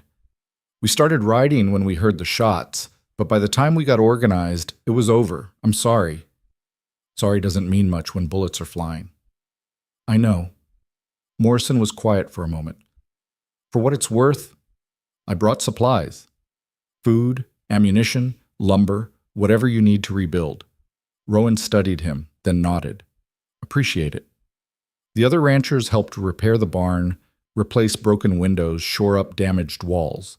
It was clear they felt guilty about not arriving in time to fight, and equally clear that most of them were relieved they hadn't had to. Clara understood. Fighting and dying for your own land was one thing. Doing it for your neighbor was something else entirely. While the men worked on repairs, Clara took inventory of what they'd used during the fight. Ammunition was low. They'd burned through most of their rifle rounds and half the pistol ammunition. Food was adequate, but wouldn't last another prolonged siege. Medical supplies were nearly gone. She made lists, organized what was left, tried to prepare for contingencies she couldn't predict. Luke found her in the kitchen, surrounded by paper and pencil marks. "You know this isn't over, right?" he said without preamble. "I know." "Silver Jack's not the type to let this go. He'll come back. Maybe not today, maybe not next week. But he'll come." Clara set down her pencil. "So what do we do?" "We could run, take Rowan and disappear before Jack rebuilds his gang. Rowan won't leave." "He would if you asked him to." Clara looked up sharply. "What's that supposed to mean?" Luke smiled, but it didn't reach his eyes. "Come on. I've known Rowan for 10 years. I've never seen him look at anyone the way he looks at you. He'd burn this whole place down if you asked him to. Question is, what are you willing to ask for?" She didn't have an answer to that. That night, Clara found Rowan on the porch, staring out at the desert like he could see threats forming in the darkness. "Can't sleep?" she asked, settling beside him. "Never could." "Not really." He glanced at her. "You should be resting." "So should you." They sat in comfortable silence for a while.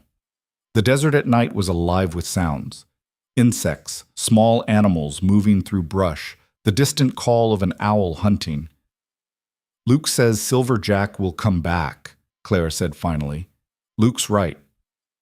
He also says we should run, before it gets worse." Rowan was quiet for a long time. "Is that what you want?" "I asked you first." Clara, "No, I need to know." She turned to face him fully. "Is this ranch worth dying for? Really? Or are you just being stubborn?" Rowan's jaw tightened. "It's not about the ranch." "Then what is it about?" He stood abruptly, limped to the edge of the porch. When he spoke, his voice was low and rough. 8 years ago, I was ready to die. After Albuquerque, after everything fell apart, I had my gun loaded and my affairs settled. Figured it was easier than running forever. Clara's breath caught. "What stopped you?" "An old woman I'd never met. I was camping in the desert, planning to do it at sunrise, and she just appeared. Like a ghost. Started talking to me about her dead husband, about how hard it is to keep going when everything you built turns to dust." He shook his head. "I never told her what I was planning, but somehow she knew, and she said something I've never forgotten." "What?" "She said, 'Dying is easy. Living with your mistakes and building something anyway, that's the hard part. That's the part that matters.'" Rowan turned back to Clara. "So I didn't pull the trigger. I kept running until I found this place, and I started building." Clara felt tears burning behind her eyes. "And now Silverjack wants to take it all away." "Let him try." There was iron in Rowan's voice. "I've spent 8 years building something that matters. I'm not giving it up without a fight." "Even if it kills you?" "Even then." He crossed back to her, sat down close enough that their shoulders touched. "But it's not just about the ranch anymore. It's about you." Clara's heart was hammering. "Rowan, I said I'd tell you after, if we survived." He took her hand, his calloused fingers warm against hers. "We survived. So I'm telling you. I love you, Clara. Have since about the second week you were here, when you threatened to hit me with a frying pan for trying to cook without letting the wound in your side heal proper." She laughed despite herself, remembering. "I was very specific about the frying pan." You were. His thumb traced circles on the back of her hand. I know this isn't the right time. I know we're still in danger and tomorrow might bring more fighting. But I needed you to know. Before anything else happens, you make this place mean something. You make me want to be better than I am. Clara realized she was crying. Not sad tears exactly. Something more complicated. I love you too, she whispered. I think I have since you taught me to shoot and didn't laugh when I missed the first 20 targets. You only missed 17. You're still counting? I count everything that matters. He kissed her then, soft and careful, like she might break. She kissed him back harder, with all the fear and hope and desperation of the past weeks pouring out of her. His hands came up to cup her face, thumbs brushing away tears. When they finally broke apart, both breathing hard, Rowan rested his forehead against hers. We're probably going to die, he said. Probably. Still worth it? Every second. They stayed like that, holding each other under the stars. While somewhere in the darkness, Silverjack was planning his revenge, and the future hung uncertain and threatening. But in that moment, none of it mattered. They were alive, they were together, and that was enough. The attack came 3 days later. Not Silverjack. Claire had been wrong about that. Wrong to think he'd come back himself, risk his own life again. He was smarter than that. The marshal showed up instead. Cyrus Webb rode in mid-morning with 4 deputies, all wearing badges, all carrying rifles. They looked official and legal, and Clara's stomach dropped when she saw them. "Rowan Hale!" Webb called from just outside the property line. "I need to speak with you. Official business." Rowan stepped out of the barn, rifle conspicuously absent from his hands. "Marshal, what brings you out here?" "Got a complaint filed. Says you murdered 11 men in cold blood 3 nights ago. Buried them on your property to hide the evidence." Clara felt ice run down her spine. Of course Silverjack would try this angle. "Those men attacked us," Rowan said calmly. "We defended ourselves. Buried them because it was the right thing to do, not to hide anything. That's your side of the story. I need to hear from witnesses. Bring them all out. Everyone who was here that night. And if we don't," Webb's hand drifted toward his gun, "then I arrest you for obstruction and murder. Your choice." Luke appeared beside Clara, his voice low. "This is bad. If he gets Rowan into town, Silverjack will kill him before trial." "What do we do?" "Nothing legal. Rowan must have reached the same conclusion. Marshal, you know as well as I do that those men were outlaws. Half of them have wanted posters. You're really going to arrest me for defending my own property?" "I'm going to do my job," Webb said, though his eyes said otherwise. "Now bring out your witnesses or I'm coming in to get you." "You don't want to do that. You threatening an officer of the law, Hale." The tension ratcheted up another notch. Clara could see it playing out, Webb and his deputies coming in shooting, claiming self-defense later. Rowan and the others fighting back, probably dying in the process. She made a decision. Stepping out onto the porch before anyone could stop her, Clara called out, "Marshal Webb, my name is Clara Whitmore. I'm the witness you need." Webb's eyes narrowed. "You're the woman from the stagecoach robbery." "I am." "Then you're under arrest too, accessory to murder, conspiracy." "On what evidence?" "The 11 dead men buried on this property." Clara took a breath, forcing her voice to stay steady. "Those men worked for Silverjack Kimball. They attacked this ranch because I survived the stagecoach robbery and can identify Jack as the killer of 3 innocent people. He wants me dead before I can testify." Webb laughed. "That's a serious accusation. You have proof?" "I have my testimony, and I'm willing to give it, in a court of law, with proper protection." She was making it up as she went, buying time, trying to think. "But I won't go quietly if you're planning to hand me over to Jack." "No one's handing anyone to anyone," Webb said, but the lie was written all over his face. Rowan moved closer to Clara, his hand near his gun now. "She's right, Cyrus. You're not here for justice. You're here because Jack paid you to finish what his men couldn't." "Careful, Hale. That's slander." "It's the truth, and everyone knows it." Webb's expression hardened. "Last chance. Come peaceful, or we take you by force." The deputies spread out slightly, hands on their weapons. 5 against 7, better odds than they'd faced with Silverjack's gang, but uglier. Killing outlaws was one thing. Killing lawmen, even corrupt ones, meant hanging. Clara's mind raced. There had to be a way out of this that didn't end with everyone dead. Then she heard it. Hoofbeats, multiple riders, coming fast from the north. Tom Morrison appeared over the ridge with at least 20 men behind him. Ranchers, townspeople, even a few miners from the camps in the hills. All armed, all looking grim. Morrison rode straight up to the property line, positioned himself between Webb and the ranch. "Marshal," he said pleasantly. "Having some trouble?" Webb's face went pale. "This is official business, Tom. Stay out of it." "See, that's interesting, because I heard you were planning to arrest Rowan Hale for defending his property against outlaws. That doesn't sound like official business. That sounds like corruption." "I have a warrant, signed by Judge Harrison, who coincidentally owes Silverjack money from poker debts." Morrison leaned forward in his saddle. "We know, Cyrus. The whole territory knows Jack owns you, and we're tired of it." Webb's hand moved toward his gun.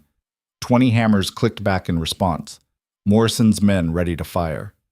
"You really want to start a war, Tom?" "Not particularly, but I'll finish one if you force it." Morrison's voice was hard as stone. "Here's what's going to happen. You're going to ride back to Redemption and tell Silverjack that this ranch is under our protection now. All of us. Every rancher, every honest man in this territory. If he wants Rowan or Clara, he'll have to go through all of us." "You're making a mistake." "Maybe. But it's our mistake to make." For a long moment, nobody moved.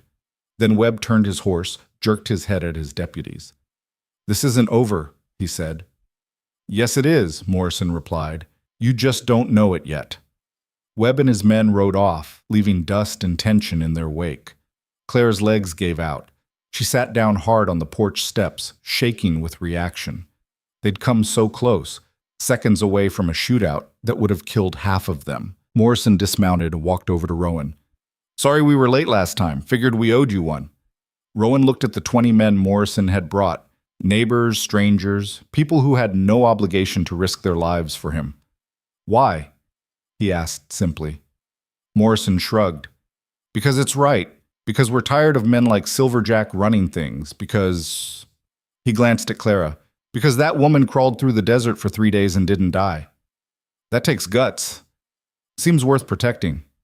One of the other men spoke up, a grizzled rancher Clara didn't recognize.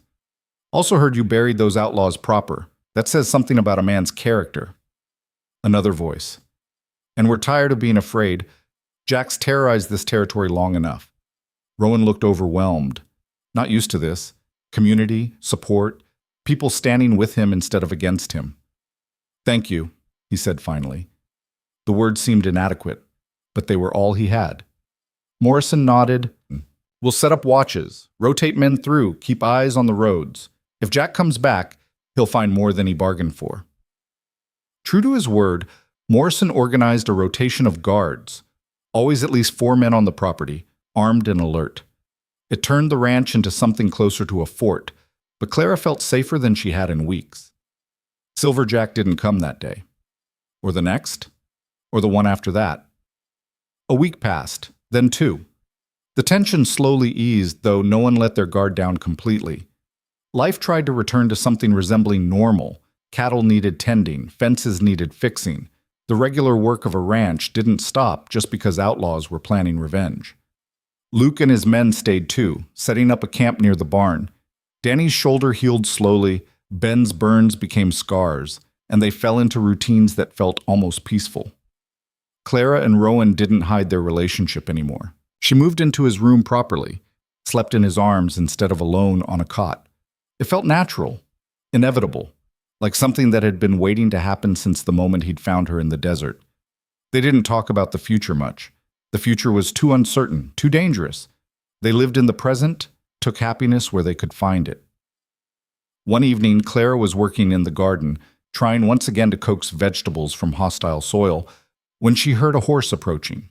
She looked up to see a stranger riding in slowly, hands visible and empty. He was young, maybe 25, with nervous eyes and a familiar face. It took Clara a moment to place him, Then her blood ran cold. The young outlaw. The one from the stagecoach robbery. The one who'd shot at her when she ran. She stood slowly, dirt falling from her hands. Rowan appeared from the barn, rifle already raised. That's far enough. The young man stopped his horse. I'm not here to fight. I'm unarmed. He very carefully opened his coat, showed that he had no gun belt. What do you want? Clara asked, surprised her voice was steady. To talk to you, Miss Whitmore, if you'll let me. Rowan's finger was on the trigger and Clara could see the calculation in his eyes. Shoot now. Ask questions, never. But something in the young man's posture stopped them both. He wasn't just unarmed. He looked defeated, hollowed out, like he'd been carrying something too heavy for too long. You've got 30 seconds, Rowan said. Then I shoot you for trespassing. The young man dismounted, moved slowly, keeping his hands visible. My name's Billy Cartwright. I was with Jack's gang during the stagecoach robbery. I'm the one who was supposed to... His voice cracked.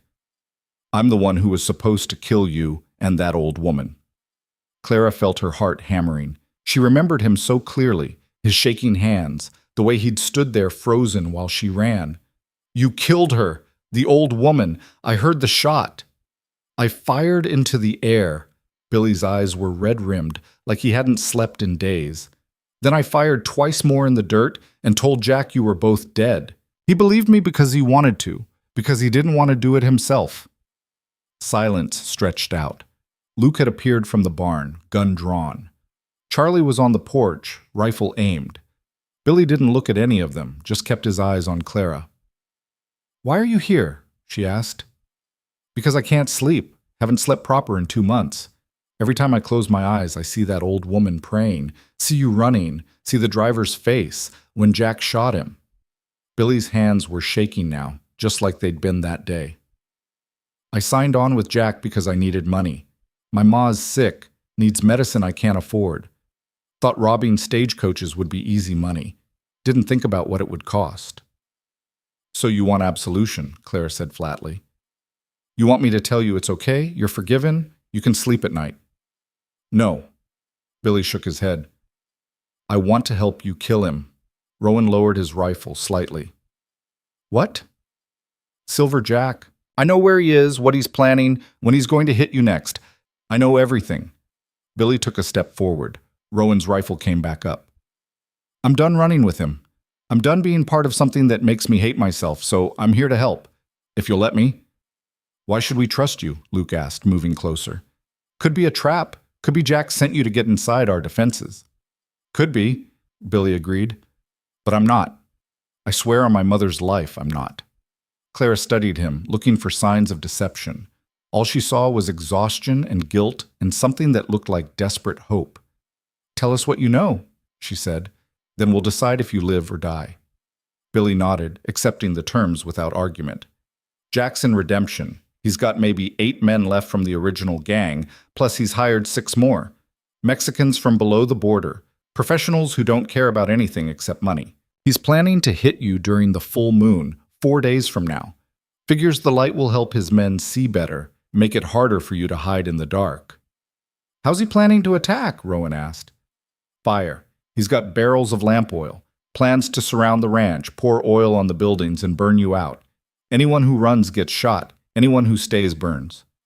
Clara felt sick. It was a brutal plan, simple and effective. Their fortifications wouldn't mean anything against fire. There's more, Billy continued. He knows about Morrison's patrols, knows you've got help from the other ranchers, so he's planning to create a distraction first. Send men to hit Morrison's place, maybe the Jacobson ranch too. Draw off your support before he comes here. When? Rowan's voice was sharp. Same night. Morrison gets hit an hour before you do. By the time his men realize it's a diversion and ride back here, you'll already be burning. Luke swore viciously. Charlie just stood there, his face carved from stone. Rowan was quiet for a long moment, thinking. If we know it's coming, we can prepare. Set our own trap. Or we could go after him first, Clara said. Everyone looked at her. Why wait for him to come to us? We know where he is, we know his plans, we could end this now. That's suicide, Luke said immediately. Going into town, into his territory, with his men, and the marshal protecting him. We'd never make it out alive. Maybe not all of us, Claire agreed, but some of us might. And if we kill Jack, the rest of his gang falls apart. They're not loyal. They're hired guns. No leader, no money, no reason to keep fighting. Billy spoke up quietly. She's right. Without Jack, the gang's nothing. He's the only thing holding them together. Rowan was looking at Clara with an expression she couldn't quite read. You're talking about assassination, murder in cold blood. I'm talking about survival, about ending this before more people die. She met his eyes. You said dying is easy. Living with your mistakes is hard. Well, I'm willing to live with this mistake if it means we actually have a future. It's not a mistake if it saves your life, Charlie said quietly. It's just practical. Luke shook his head. You're all crazy. We'd need a plan, a good one. And even then, the odds are terrible. I can help with that, Billy offered. I know his routines, where he sleeps, when he's vulnerable. I know which men would fight to the death for him and which would run if things went bad. Rowan walked a slow circle, limping slightly on his healing leg. Clara could see him working through it, weighing options, calculating risks. If we do this, he said finally, it has to be clean, fast. We can't get into a prolonged fight in the middle of town. Too many civilians, too many places for his men to hole up and pick us off. So we make it look like an accident, Clara said, the idea forming as she spoke. Or a dispute between outlaws. Something that doesn't point back to us. Billy was nodding. There's a place he goes every night. A room above the saloon belongs to a woman he's been keeping. He's always alone there. His men aren't allowed up. Says he needs his privacy. What time? Charlie asked. After midnight. Stays until dawn, usually. Rowan looked at each of them in turn. This is volunteering. No one has to come who doesn't want to. This goes wrong. We're all dead or hanging. I'm in, Luke said immediately. Me too, Charlie added. Ben appeared from where he'd been listening. Count me in. I've got some things that burn real nice. Danny tried to stand, winced, sat back down. Shoulders not healed enough. I'd just slow you down. You stay here, Rowan told him. Guard the ranch with Morrison's men.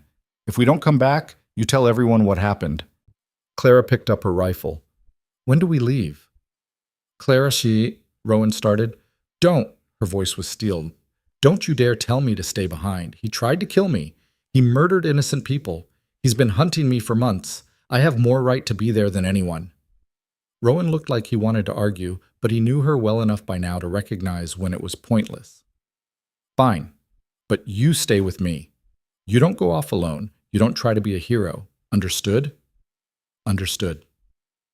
They spent the rest of the day planning. Billy drew maps in the dirt, showed them the layout of Redemption's main street, the saloon, the room where Jack would be. They discussed approach routes, escape paths, what to do if things went wrong. Morrison rode in during their planning, listened to what they were proposing, and whistled low. That's bold. Stupid, but bold. You got a better idea? Rowan asked. Run. Move to California. Start over. Morrison held up his hand before anyone could protest. I'm just saying what we're all thinking, but if you're set on this, I'll help. I can make sure my men are ready to move if you need backup, and I can spread word that I'm planning a big cattle drive tomorrow night. Get most of the ranch hands gathered at my place. That way it looks natural if a bunch of armed men are riding around after dark. That could work, Luke said slowly. Give us cover for moving into position.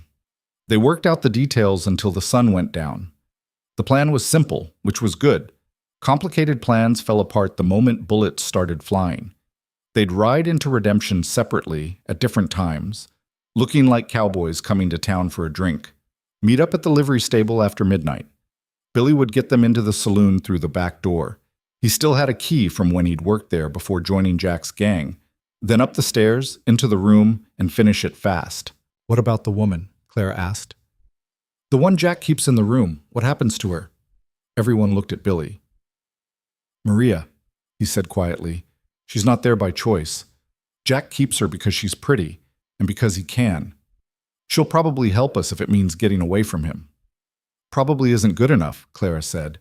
We need to know for certain. I can talk to her, Billy offered. Go into town tomorrow. Warn her what's coming. If she's smart, she'll disappear before we get there. Rowan considered it. That's a risk. She could warn Jack. She won't. She hates him. I've seen the bruises he leaves on her. The words hung in the air, heavy with implication. Clara felt her jaw tighten.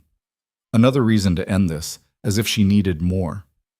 That night she lay awake beside Rowan, listening to him breathe. He wasn't asleep either. She could tell by the tension in his body, the way he held himself too still. "You scared?" she asked quietly. "Terrified." "Me too." He rolled toward her, brushed hair back from her face. "We could still run, leave tonight, be in California before Jack knows we're gone." "Is that what you want?" "What I want is for you to be safe. Everything else is secondary." Clara took his hand, pressed it against her chest so he could feel her heartbeat. "I'm safest when I'm with you, fighting beside you. Not running, not hiding. We do this together or not at all." Rowan pulled her close, buried his face in her hair. "If something happens to me tomorrow, don't. Listen. If something happens, you take Rust and you ride for Morrison's place. You let him protect you, help you start over somewhere else. Don't try to finish the fight alone. Promise me." Clara wanted to argue, but the desperation in his voice stopped her. "I promise. But you have to promise me the same. If I go down, you don't do anything stupid trying to save me. You finish the job and you get out." "I can't promise that." "Then I can't promise you either." They stared at each other in the darkness, neither willing to back down. Finally, Rowan laughed, bitter and fond at the same time. "We're both going to die, aren't we?" "Probably, but at least we'll die together." He kissed her then, desperate and fierce, like he was trying to memorize the taste of her. She kissed him back the same way, knowing tomorrow might be the last time they ever touched. They made love slowly, quietly, aware of the other people in and around the house, but not caring enough to stop. Afterward, they lay tangled together, skin against skin, hearts beating in rhythm. "I love you," Rowan whispered against her shoulder. "I love you," the motions of normal ranch work. But everyone knew it was just killing time, waiting for dark. Waiting for the moment when everything would change one way or another. Billy rode into Redemption in the morning. He came back in the afternoon, reported that Maria understood and would be gone by midnight. She'd also confirmed Jack's routine. He'd be in that room, alone, right when they needed him to be. As the sun set, they began preparing. Weapons cleaned and loaded. Extra ammunition distributed. Dark clothes that wouldn't show blood. Charlie showed Clara how to muffle a gunshot by wrapping the barrel in cloth. It didn't work perfectly, but it might buy them a few extra seconds before Jack's men realized something was wrong. Morrison arrived with his men just before dark, establishing the pretense of the cattle drive. Lanterns were lit, men moved around looking busy, and to anyone watching from a distance, it would seem like normal evening activity. At 10 o'clock, they started leaving in small groups, Luke and Charlie first taking the southern route, Ben 20 minutes later going wide to the east. Billy left next, heading straight into town. His presence wouldn't raise suspicion since he was still technically part of Jack's gang. At 11, Rowan and Clara rode out together. The night was cool, the sky clear and full of stars. The moon wasn't quite full yet. That would be tomorrow, when Jack had planned his attack. But it gave enough light to see by, turning the desert landscape into something ghostly and unreal. They didn't talk much during the ride. There wasn't much left to say. Clara kept checking her rifle, making sure it was loaded, ready, even though she'd checked it a dozen times already.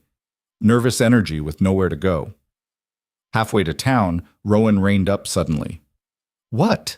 Clara asked, scanning for threats. "I just need to say this in case I don't get another chance." He turned to face her fully. "You saved my life, Clara. Not by being here, not by fighting beside me. You saved it by giving me something worth living for. This ranch was just land before you showed up. Now it's home. And I need you to know that. Whatever happens tonight, you need to know you mattered." Clara's throat was too tight to speak. She just nodded, blinking back tears. They rode on. Redemption appeared on the horizon around 11:30.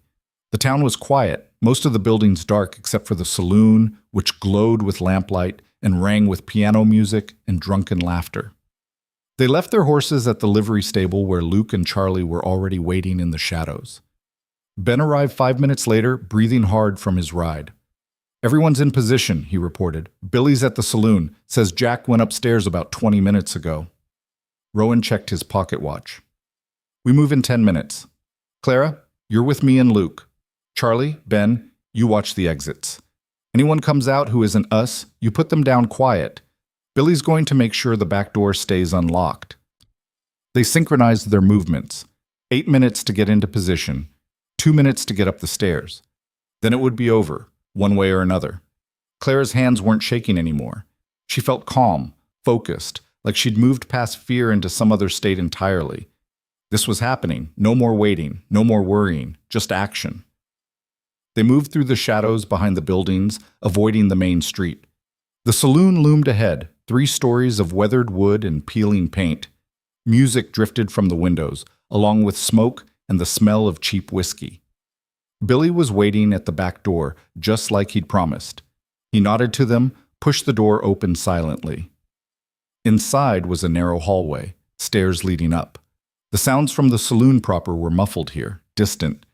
Billy led the way, moving with the confidence of someone who knew every creaky board, every loose step. 2nd floor, 3rd floor, a hallway with 4 doors. Billy pointed to the one at the end. Rowan looked at Clara, at Luke. A silent question. "Ready?" They nodded. He tried the doorknob. Unlocked. He pushed it open slowly. The room was lit by a single lamp. Silverjack Kimball sat at a small table, playing solitaire, a bottle of whiskey beside him. He looked up as they entered, and for a split second there was no recognition, just mild annoyance at being interrupted. Then his eyes focused on Clara, and his expression shifted to shock, then fury, then something that might have been respect. "Well," he said, his hand drifting toward the gun on the table. "This is unexpected." Rowan shot him.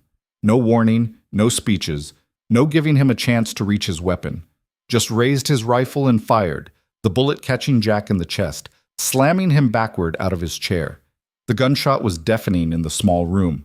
Immediately there were shouts from downstairs, boots pounding on stairs. "Time to go," Luke said calmly, already moving toward the window. But Clara walked to where Jack had fallen. He was still alive, blood spreading across his shirt, his breath coming in wet gasps. The silver rings on his fingers caught the lamplight, just like they had that day at the stagecoach robbery. He looked up at her, tried to speak, coughed blood instead.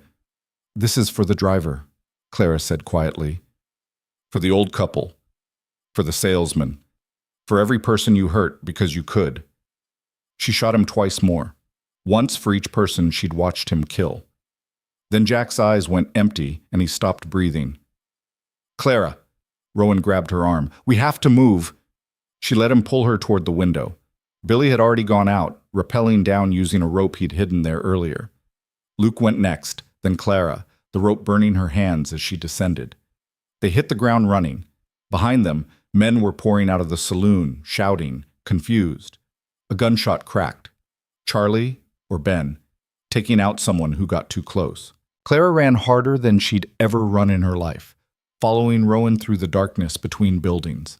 More gunshots behind them, some coming close enough that she heard the whistle of bullets passing. The livery stable ahead, their horses waiting, already saddled. Ben was there, holding the reins, his face urgent. "Charlie's down," he said. "Took one in the leg. I got him out, but he can't ride far." Rowan swore. "Where is he?" "Behind the general store. We need to go now before they organize a search." They found Charlie sitting in the dirt, his leg bound with a makeshift tourniquet, his face pale with blood loss. He looked up when they approached and managed a weak smile. "Got sloppy. Sorry." "Can you ride?" Luke asked. "Not well, but I can try." They got him onto his horse, though every movement made him grunt with pain. The sounds of pursuit were getting closer, men with torches, spreading out through the town. "They're going to find us," Clara said. "We can't outrun them with Charlie hurt." "We split up," Rowan decided. "Luke, you and Ben take Charlie north. Get him to the Taylor Ranch. They've got a doctor staying there. Clara, Billy, and I will lead them south. Make them think we're all heading that direction." "That's suicide," Ben protested. "It's the only play we've got. You get Charlie safe, then circle back to Morrison's place.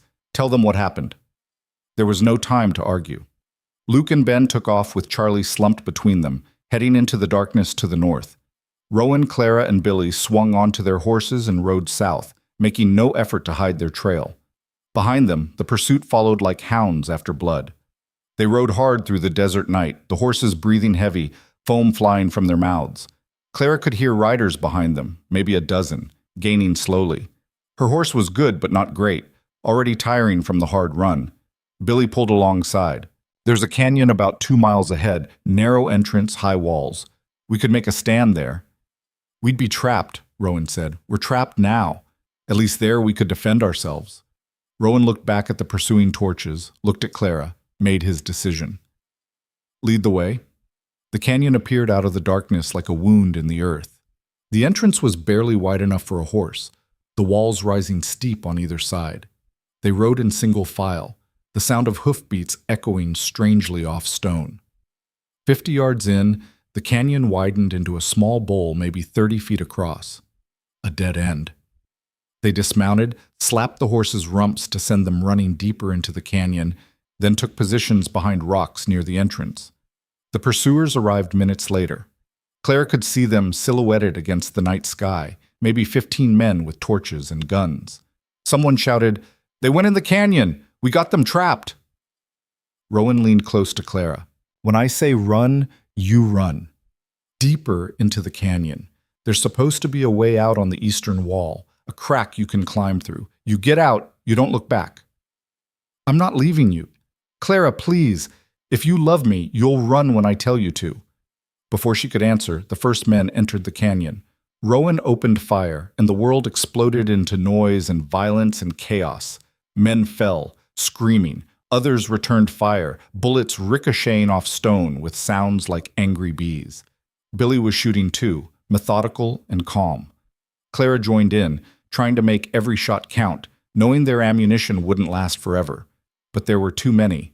For every man they dropped, another appeared. They kept coming, pushing into the canyon, using their fallen as cover. "Run!" Rowan shouted. "Now!" Clara didn't move. "Clara, run!" She looked at him, this man who'd saved her life, who'd loved her, who was willing to die so she could escape. And she made her choice. "No," she said simply.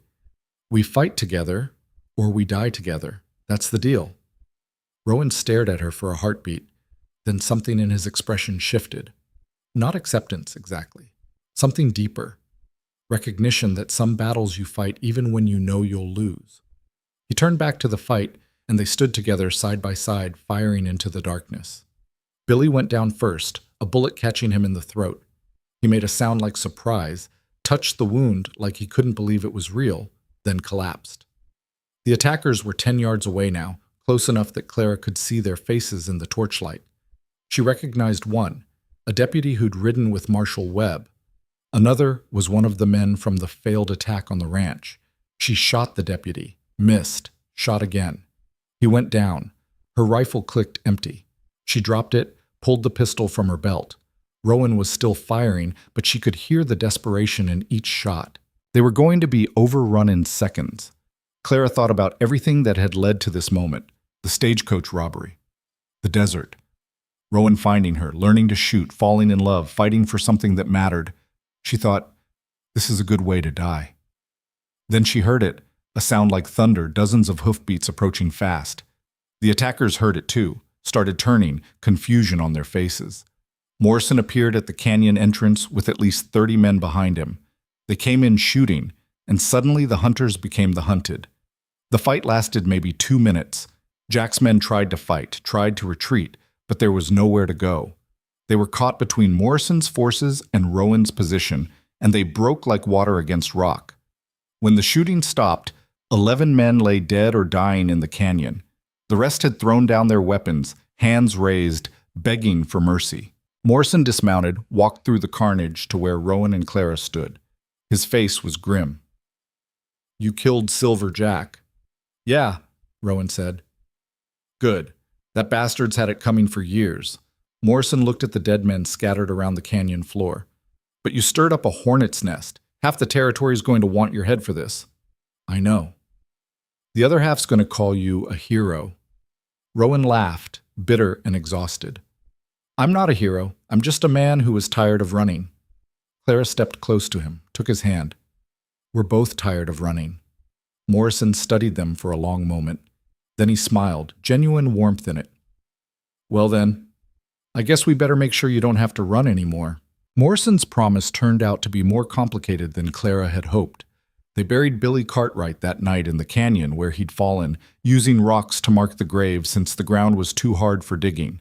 Clara insisted on it, despite Rowan's protests that they needed to move fast, get clear before anyone else came looking. He died helping us, she said, placing the last stone. That counts for something. By the time they rode back toward Morrison's ranch, dawn was breaking over the eastern mountains, painting the sky in shades of blood and gold. Clara was so tired she could barely stay in the saddle, exhaustion making her sway with every step her horse took. Morrison had sent riders ahead to spread the word about what had happened. By noon, representatives from every ranch within 50 miles had gathered at his place, some celebrating, some worried, all wanting to know what came next. Clara sat in Morrison's kitchen with a cup of coffee she was too exhausted to drink, listening to the men argue in the next room, their voices carried through the thin walls, angry and passionate and scared. You killed a man in cold blood, someone was saying. That's murder, no matter what Jack did. Jack was an outlaw and a killer, another voice countered. Someone had to stop him. And now what? The territorial marshal comes down here, investigates, finds out we helped cover it up? We could all hang. Rowan's voice, quieter than the others, but with steel underneath. No one forced you to help. That was your choice. And if the marshal comes, I'll take full responsibility. No one else needs to be involved. You can't take responsibility for 30 witnesses and a dead gang leader in the middle of town, Morrison said. This is bigger than you now. The argument continued, circular and tense. Clara closed her eyes, let the voices wash over her. She thought about Billy, about Charlie recovering from his leg wound at the Taylor Ranch, about all the men who'd died in the past months because Silverjack had wanted her silent. The kitchen door opened. Luke came in, moving stiffly, a bandage visible under his shirt where he'd caught a bullet during the canyon fight. How you holding up? He asked, pouring his own coffee. I've been better. That's the truth. He sat down across from her with a grunt. Listen, I've been thinking, this situation, it's not going to resolve itself peacefully. The marshal's going to come, probably with federal backing. They can't let this go unpunished, even if Jack deserved what he got. So what do? We get ahead of it. Tell the story first, our way. Make it clear this was self-defense against a gang that had been terrorizing the territory for years. Luke leaned forward. There's a newspaper man in Tucson, friend of mine. He owes me a favor. If we can get him the story before the official version comes out, we might be able to shape how people see this. Clara considered it. What story would we tell? The truth. Most of it, anyway. Leave out the part where we went into town specifically to kill Jack. Focus on the stagecoach robbery, the attacks on the ranch, how the local law was corrupt and protecting him. Make it clear you were the victim fighting back, not the aggressor. That's manipulation. That's survival. Luke's expression was hard. The law isn't about truth, Clara. It's about narrative. Whoever tells the better story wins. Before Clara could respond, Rowan appeared in the doorway. He looked hollowed out, older than he had just yesterday. We need to talk, he said to her. They walked outside, away from the gathered men, toward the corral where Morrison's horses watched them with mild interest. The morning sun was already fierce, promising another brutal day. Rowan didn't speak at first, just stood there staring at nothing. Clara waited. I'm not good at this, he said finally, asking for things, admitting when I need help. I know. But I need you to understand something. What happened last night? Killing Jack, the canyon fight, all of it. I would do it again. I don't regret it. But I'm also not fool enough to think there won't be consequences. Clara's stomach clenched. What kind of consequences? Morrison's right. This is bigger than just us now. The territorial government is going to have to respond. They can't have people taking the law into their own hands, no matter how justified. He finally looked at her. There's going to be an investigation, probably a trial. And there's a good chance I'm going to hang for what I did. No, listen to me. His hands gripped her shoulders, firm but gentle. If that happens, I need you to promise me something. You don't try to fight it. You don't do anything stupid to save me. You take whatever money's left from selling the ranch, and you start over somewhere else, somewhere safe. Clara shook her head, tears already forming. I'm not leaving you. You might not have a choice. Then we run, right now, before the marshal comes. We disappear like you did before, and spend the rest of our lives looking over our shoulders, never staying anywhere long enough to build something real. Rowan pulled her close, rested his chin on top of her head. That's not living, Clara. That's just slow dying. She wanted to argue, to scream, to hit something. Instead, she just held on to him, feeling the steady beat of his heart against her cheek and wondering how many more times she'd get to feel it. The territorial marshal arrived 3 days later. His name was Samuel Cross, and he was nothing like Cyrus Webb. Older, maybe 60, with gray hair and eyes that missed nothing. He'd brought 2 deputies with him, both young and serious-looking, and a clerk who wrote down everything that was said. Morrison had prepared for this. Every rancher who'd been involved had their story straight, had sworn statements ready. The physical evidence supported their version: 11 dead outlaws buried in Morrison's south pasture, the damaged ranch buildings, medical records from the doctor who'd treated Danny and Charlie and the others wounded in the attacks. Marshal Cross listened to it all with an expression that gave nothing away. He interviewed Rowan separately, then Clara, then each of the other key witnesses. His questions were sharp and precise, probing for inconsistencies. When he spoke to Clara, his first question surprised her. Why didn't you report the stagecoach robbery immediately? You survived, made it to Mr. Hale's ranch. Why not go straight to the authorities? Clara chose her words carefully. I was half dead from dehydration and a bullet wound, Marshal. By the time I was well enough to travel, I'd learned that the local law was corrupt. Marshal Webb was in Silverjack's pocket. Going to him would have been suicide. That's a serious accusation. It's the truth. Ask anyone in Redemption. Ask why Webb tried to arrest us instead of investigating Jack. Ask why he looked the other way every time Jack's gang committed a crime. Cross made a note, his expression still unreadable. Tell me about the night Jack died. This was the dangerous part. Clara had practiced her version of events, had coordinated with Rowan and the others, but she also knew that lies had a way of unraveling under pressure. We learned that Jack was planning another attack. A bigger one. He was going to burn us out, kill everyone at the ranch. Not technically a lie. Billy had told them that was the plan. We decided to act first, to end the threat before more people died. So you went into town with the specific intention of killing him. We went into town with the intention of stopping him, permanently. That's premeditated murder, Miss Whitmore. Clara met his eyes steadily. It's survival, Marshal. There's a difference. Cross studied her for a long moment. Some would say the law exists precisely to prevent people from making that distinction themselves. And some would say the law doesn't mean much when the people enforcing it are criminals. Clara leaned forward. I watched Silverjack murder 3 innocent people. I ran for my life while his men shot at me. I survived in the desert for 3 days with a bullet wound, no food, no water. I rebuilt my strength and learned to defend myself because I knew he'd come for me again. And he did, twice. Both times he tried to kill not just me, but everyone protecting me. So yes, Marshal, we went into town and we killed him. And I won't apologize for that. The room was silent except for the scratch of the clerk's pen. Finally, Cross spoke. You're either the bravest woman I've ever met or the most dangerous. Can't it be both? Despite himself, Cross smiled. Just briefly, then his professional mask was back in place. I'll need to see the site where Mr. Kimball was killed, and I want to speak with the woman who was in the room with him, this Maria you mentioned. She disappeared after Jack died, Clara said.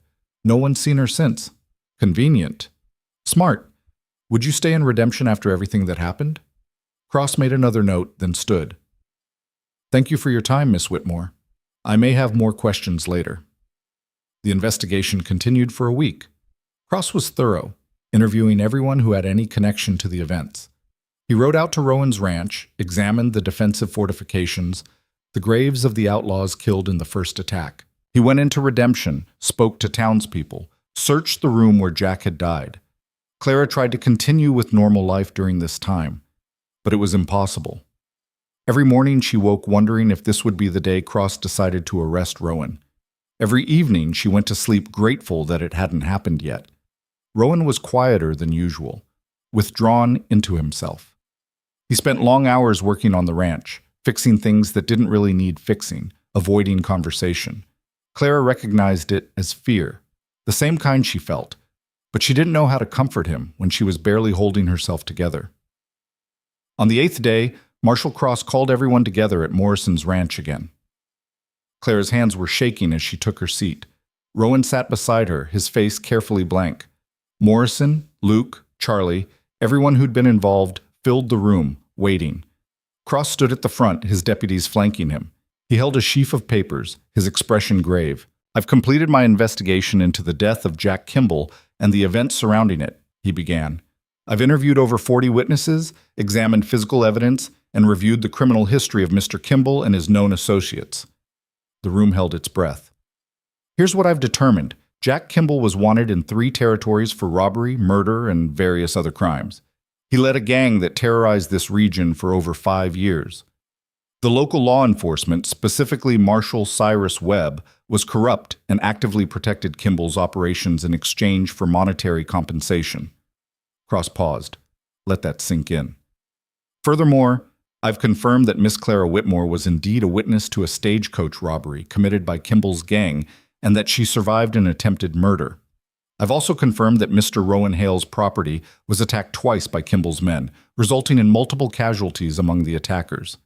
Clara felt Rowan's hand find hers under the table, squeezing tight. Given these facts, and given the clear evidence that local law enforcement could not be trusted to provide protection, I'm ruling the death of Jack Kimball as justifiable homicide in self-defense. The room erupted, men shouting, some in celebration, others in disbelief. Clara felt dizzy with relief so intense it was almost painful. Cross raised his hand for silence. However, the room quieted immediately. "However, I cannot ignore the fact that Mr. Hale and his associates entered redemption with the specific intent to kill Kimball. That crosses a line, legally speaking. Vigilante justice, no matter how justified, sets a dangerous precedent." Clara's relief curdled into fear again. "Therefore, I'm recommending that Mr. Hale be fined $1,000 for reckless endangerment and unlawful entry with intent to commit violence. He will also be required to surrender his firearms for a period of 6 months and submit to regular check-ins with my office." Rowan stood. "That's it? A fine and losing my guns?" "That's it," Cross confirmed. "Consider yourself lucky, Mr. Hale. In some territories you'd hang for what you did. But given the circumstances, and given the fact that you removed a genuine threat that local law enforcement refused to address, I'm willing to show leniency." The room exploded again, this time purely celebratory. Men shook Rowan's hand, clapped him on the back, offered congratulations. Morrison was grinning like he'd won a prize. Clara just sat there, trying to process what had just happened. They were free. Actually, free. Not running, not hiding, not waiting for the other shoe to drop. Free. Rowan pulled her to her feet, wrapped her in an embrace so tight she could barely breathe. She didn't care. She held him just as tightly, feeling tears stream down her face. "We did it," she whispered against his chest. "We actually did it."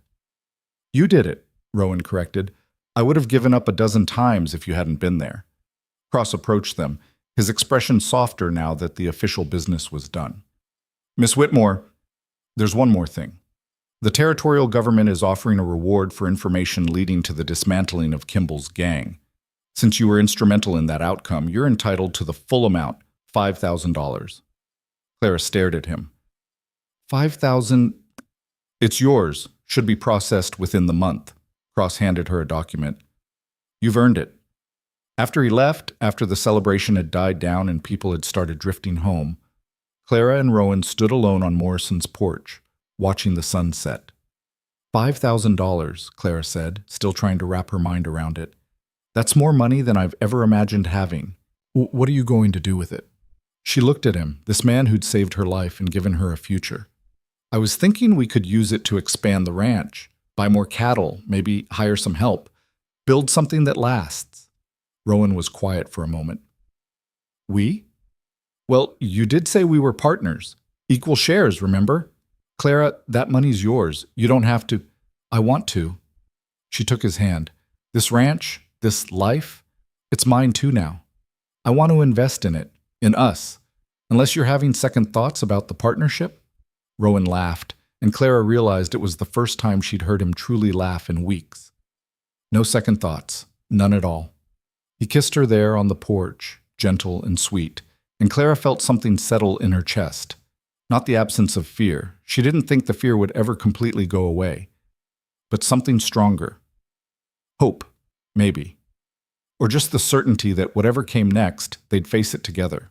The following weeks were a blur of activity. Cyrus Webb was arrested on corruption charges, along with 2 of his deputies. A new marshal was appointed in Redemption, a young man from back east who actually seemed interested in enforcing the law fairly. What was left of Silverjack's gang scattered to the winds. Without their leader and with the territorial government actively hunting them, they had no reason to stay. A few were caught and tried for their crimes. Most just disappeared. Rowan paid his fine, surrendered his firearms to Marshal Cross, and then promptly bought new ones since the restriction only applied to the specific weapons he'd owned at the time.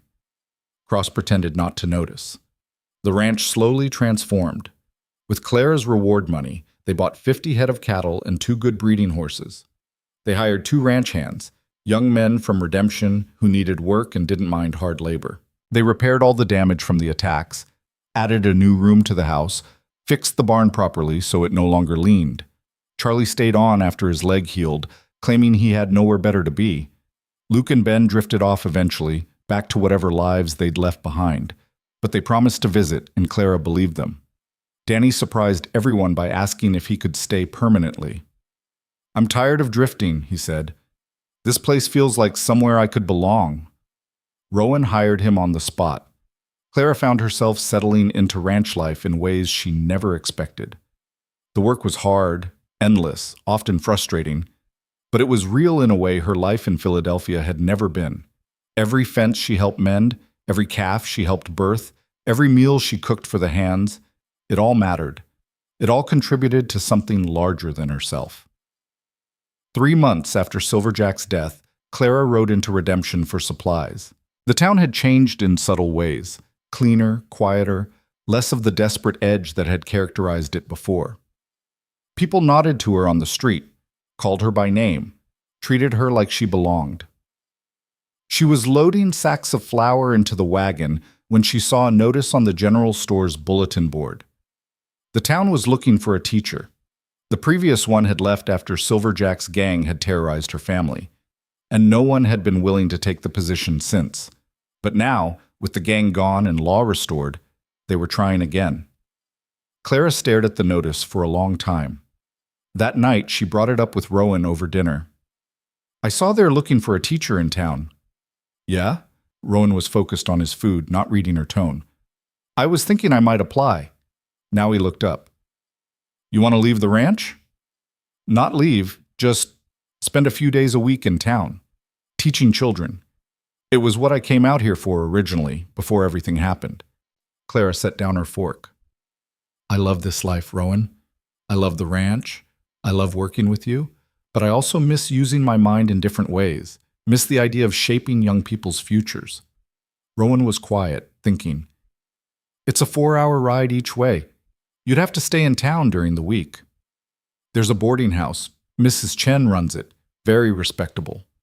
I could stay there Monday through Thursday, come home for long weekends." "You've already thought this through." "I have." Clara reached across the table, took his hand. "I'm not trying to escape. I'm trying to build a life that uses all of me, not just the parts that fit ranch work. Does that make sense?" Rowan squeezed her hand. "It makes perfect sense. And if teaching's what you want, then that's what you should do." Clara got the job. The town council interviewed her, seemed impressed by her education and her determination.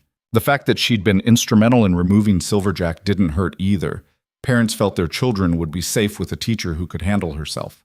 She started teaching in September, when the harvest was done and the heat had finally broken.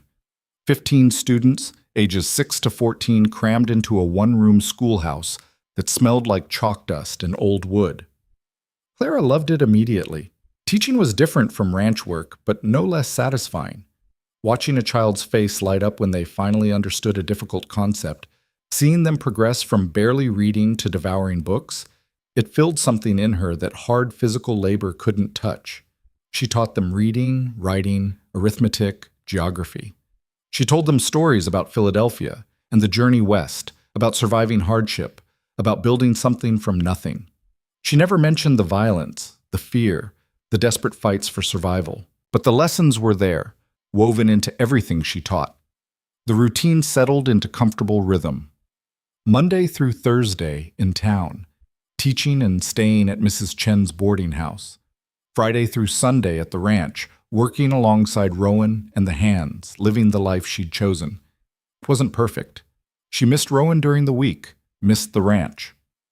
Some of the townspeople still looked at her sideways, uncomfortable with a woman who'd killed men and showed no remorse. A few parents complained that she was teaching their daughters too much, making them think they could be more than wives and mothers. Clara ignored them. She'd survived worse than judgmental stares. Winter came, harsh and cold even in Arizona. The ranch work slowed, which meant Rowan had time to ride into town more often.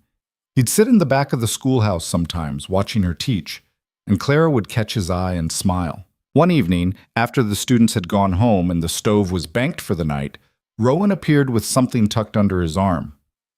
"What's that?" Clara asked, cleaning chalk from her hands. He unwrapped it carefully, revealing a wooden sign. Hand-carved, beautiful work. It read, "Whitmore School." Clara felt her throat tighten. "Rowan, figured the school needed a proper name, and you're the one making it work, so it should be yours." He looked almost shy, which was rare for him. "Unless you think it's presumptuous, I can take it back." She kissed him, hard and grateful and full of love. "It's perfect. You're perfect." "I'm really not." "Perfect for me, then. How's that?" He smiled, that rare, full smile that transformed his entire face. "I can live with that." They hung the sign together as the sun set, Clara holding the ladder while Rowan hammered it into place above the door. When it was done, they stood back and looked at it. Solid, permanent, a declaration that this place, this life, was real and lasting. Spring brought new challenges and new opportunities. The ranch prospered, cattle healthy, horses breeding well, the land finally cooperating after years of fighting it. Clara's school grew to 20 students as word spread that she was good at her job. Tom Morrison became a regular visitor, often bringing his wife Margaret, who'd been too nervous to leave their ranch while Silverjack was alive. The two women became friends, sharing recipes and gossip, and the particular understanding that came from surviving hard times. Luke visited twice, bringing news from New Mexico.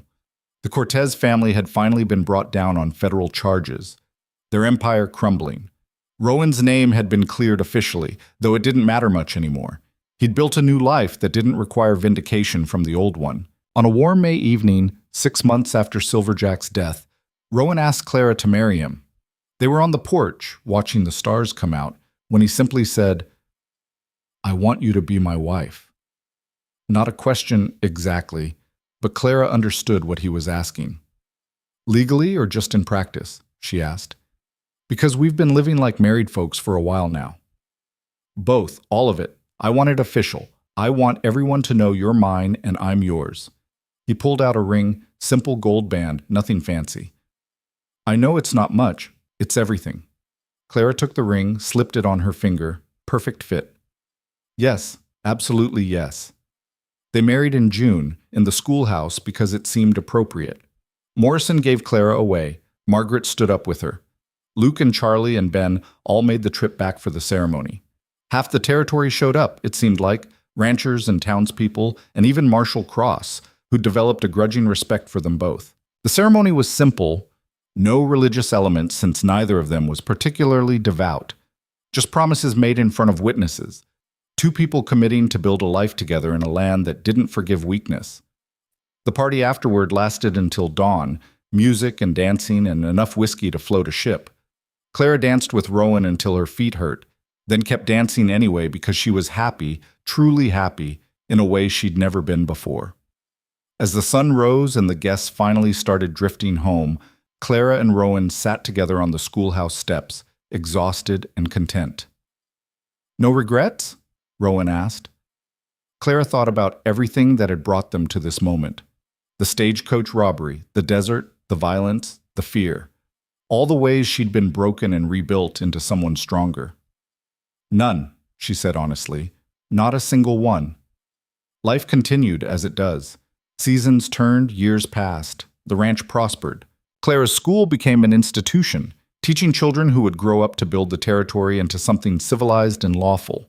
Some of her students went on to universities back east, came back as doctors and lawyers and teachers themselves.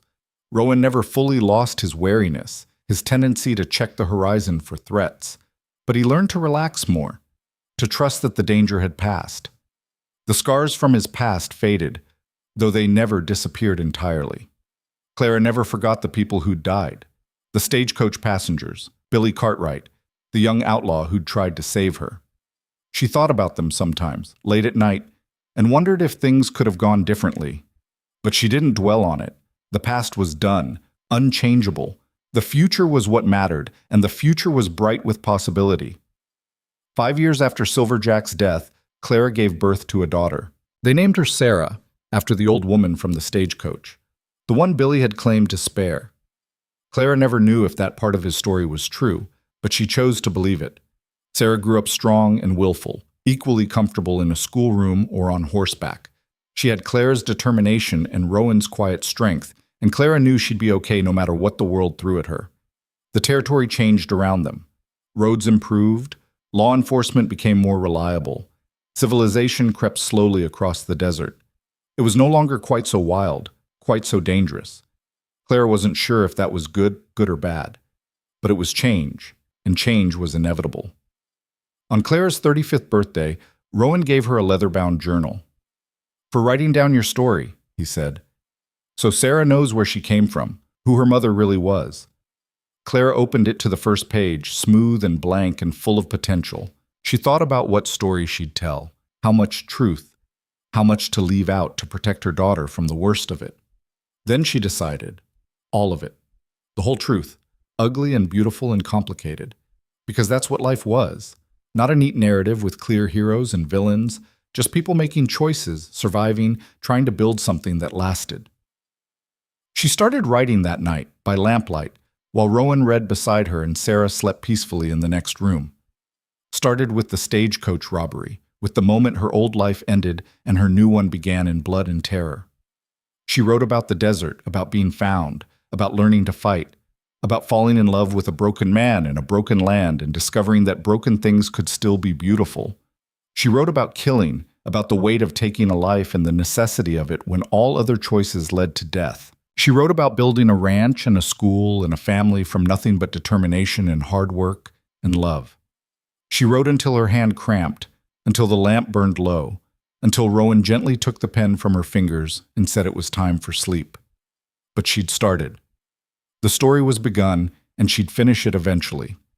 Leave behind something true and real for her daughter to read someday, to understand where she came from and what it cost. That night, Clara dreamed about the desert. But it wasn't the nightmare version she used to have, dying of thirst, being hunted, running forever. Instead, she dreamed about standing in the vast emptiness under endless sky, watching the sunrise, feeling alive and free and unbreakable.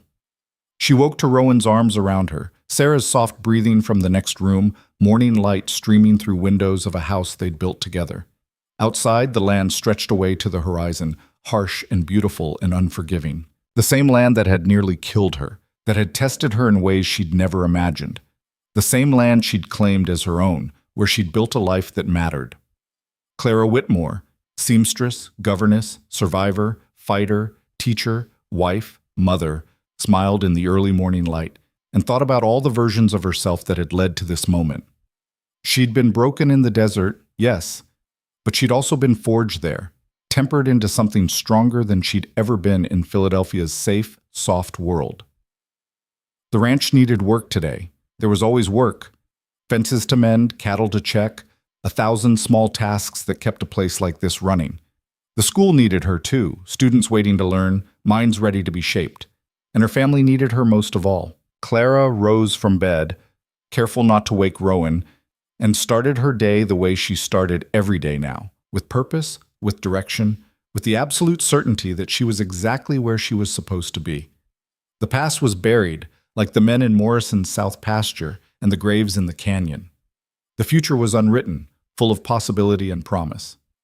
And the present was hers, earned through blood and sweat, and refusing to give up when giving up would have been easier. She'd survived the impossible. She'd built something real from nothing. She'd loved and been loved in return.